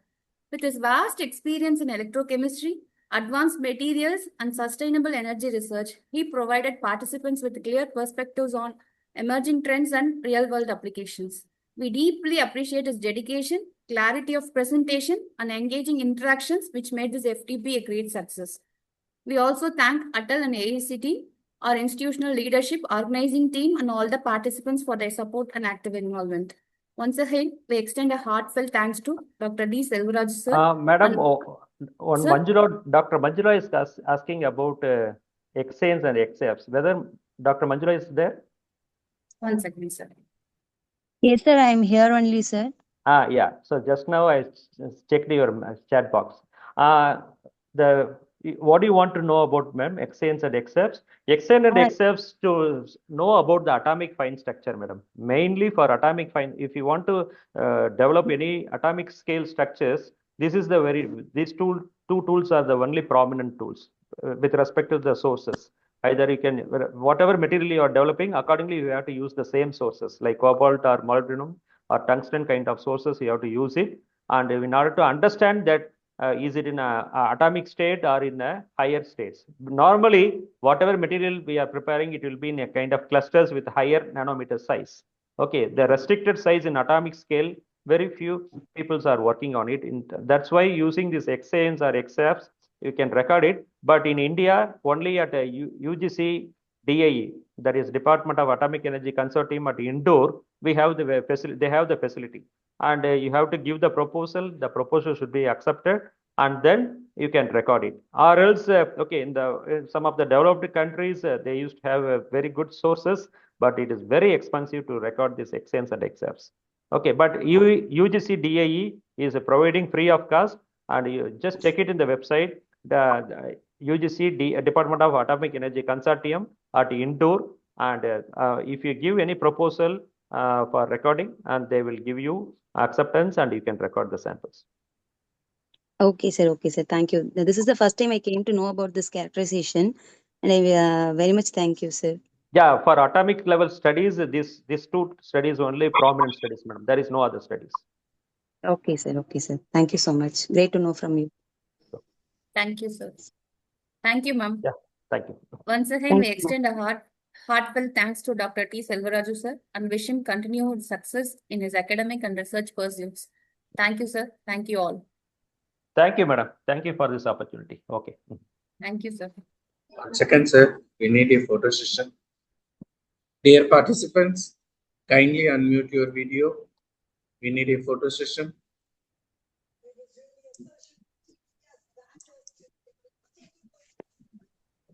Sir, please unshare your slides, sir.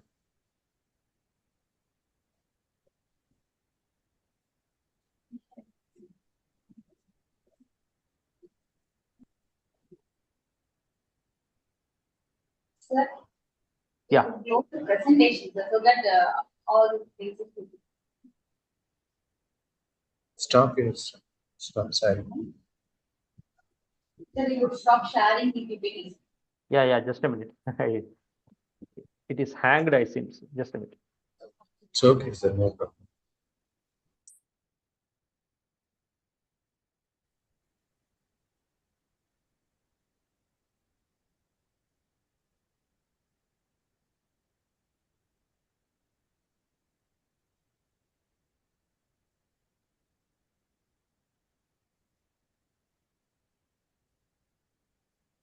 Is it okay? Yes, sir. Thank you, sir. Dear participants, please kindly unmute your video.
Dear participants, please unmute your video.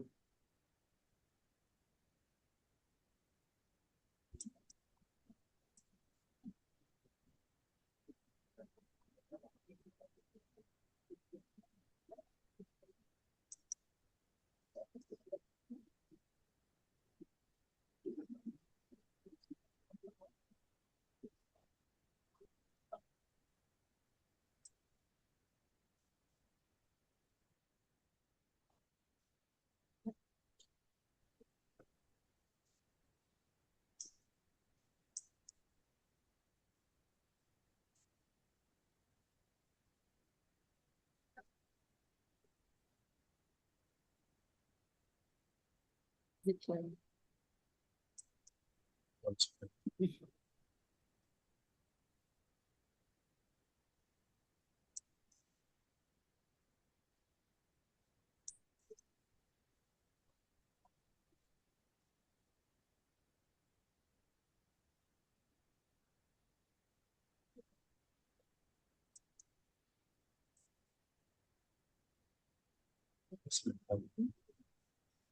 Thank you all. Thank you, sir. Thank you. We'll meet tomorrow. Thank you. Okay, shall I read? Yes, sir. Yes, sir. Thank you, Okay, sir. okay. Dear participants, tomorrow, last day of FDP, our session is started 2 o'clock. We have the 11th, 12th, and 13th session. After the 13th session, we have your validity session and feedback. Validity and feedback followed by assessment session. Kindly join the session at tomorrow afternoon, 2 o'clock. Thank you, dear participants, for your presence and valuable support. We need the same cooperation for the last day.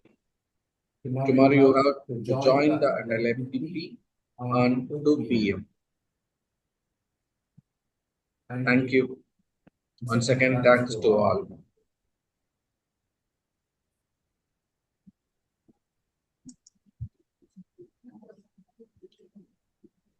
Take 10 feedback போட்டலாம். Sorry, session Feedback. போட்டுட்டேன்னு நினைக்கிறேன். இல்ல போட்டு விட்டுருங்க. இது WhatsApp குரூப்ல போடாதீங்க, இன்னைக்கு participants ரொம்ப கம்மி.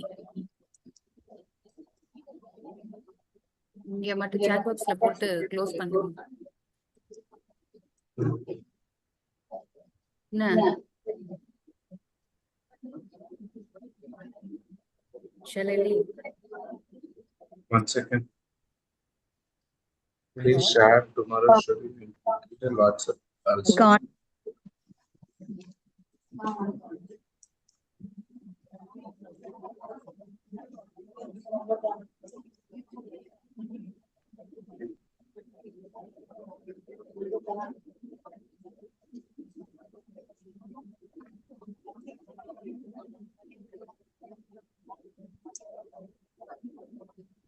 Anandra sir, the exam will be after the validity session, 7 to 8 p.m.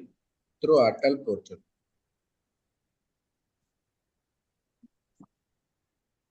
Assessment session should be through Atal portal tomorrow evening 7 to 8.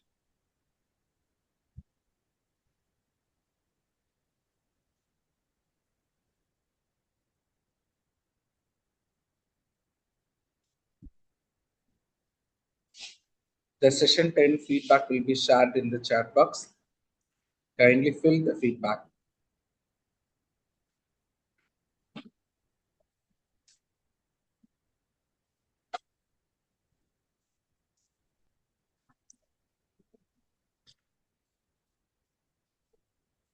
Good evening, sir. Please share the recommendation of the session. If I will the session, I will.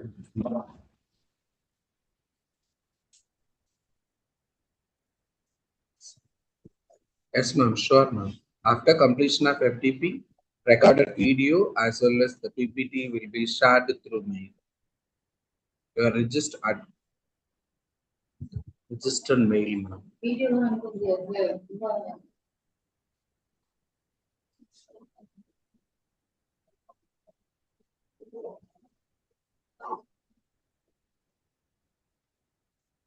Exams we achieved. Putting Sarah, madam. Okay,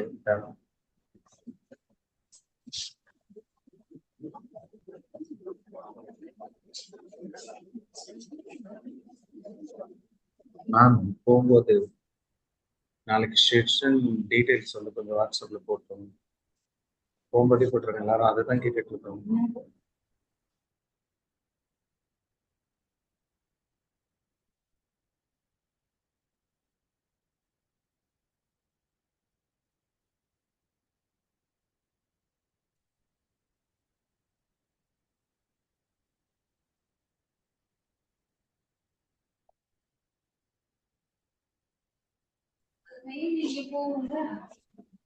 என்னப்பா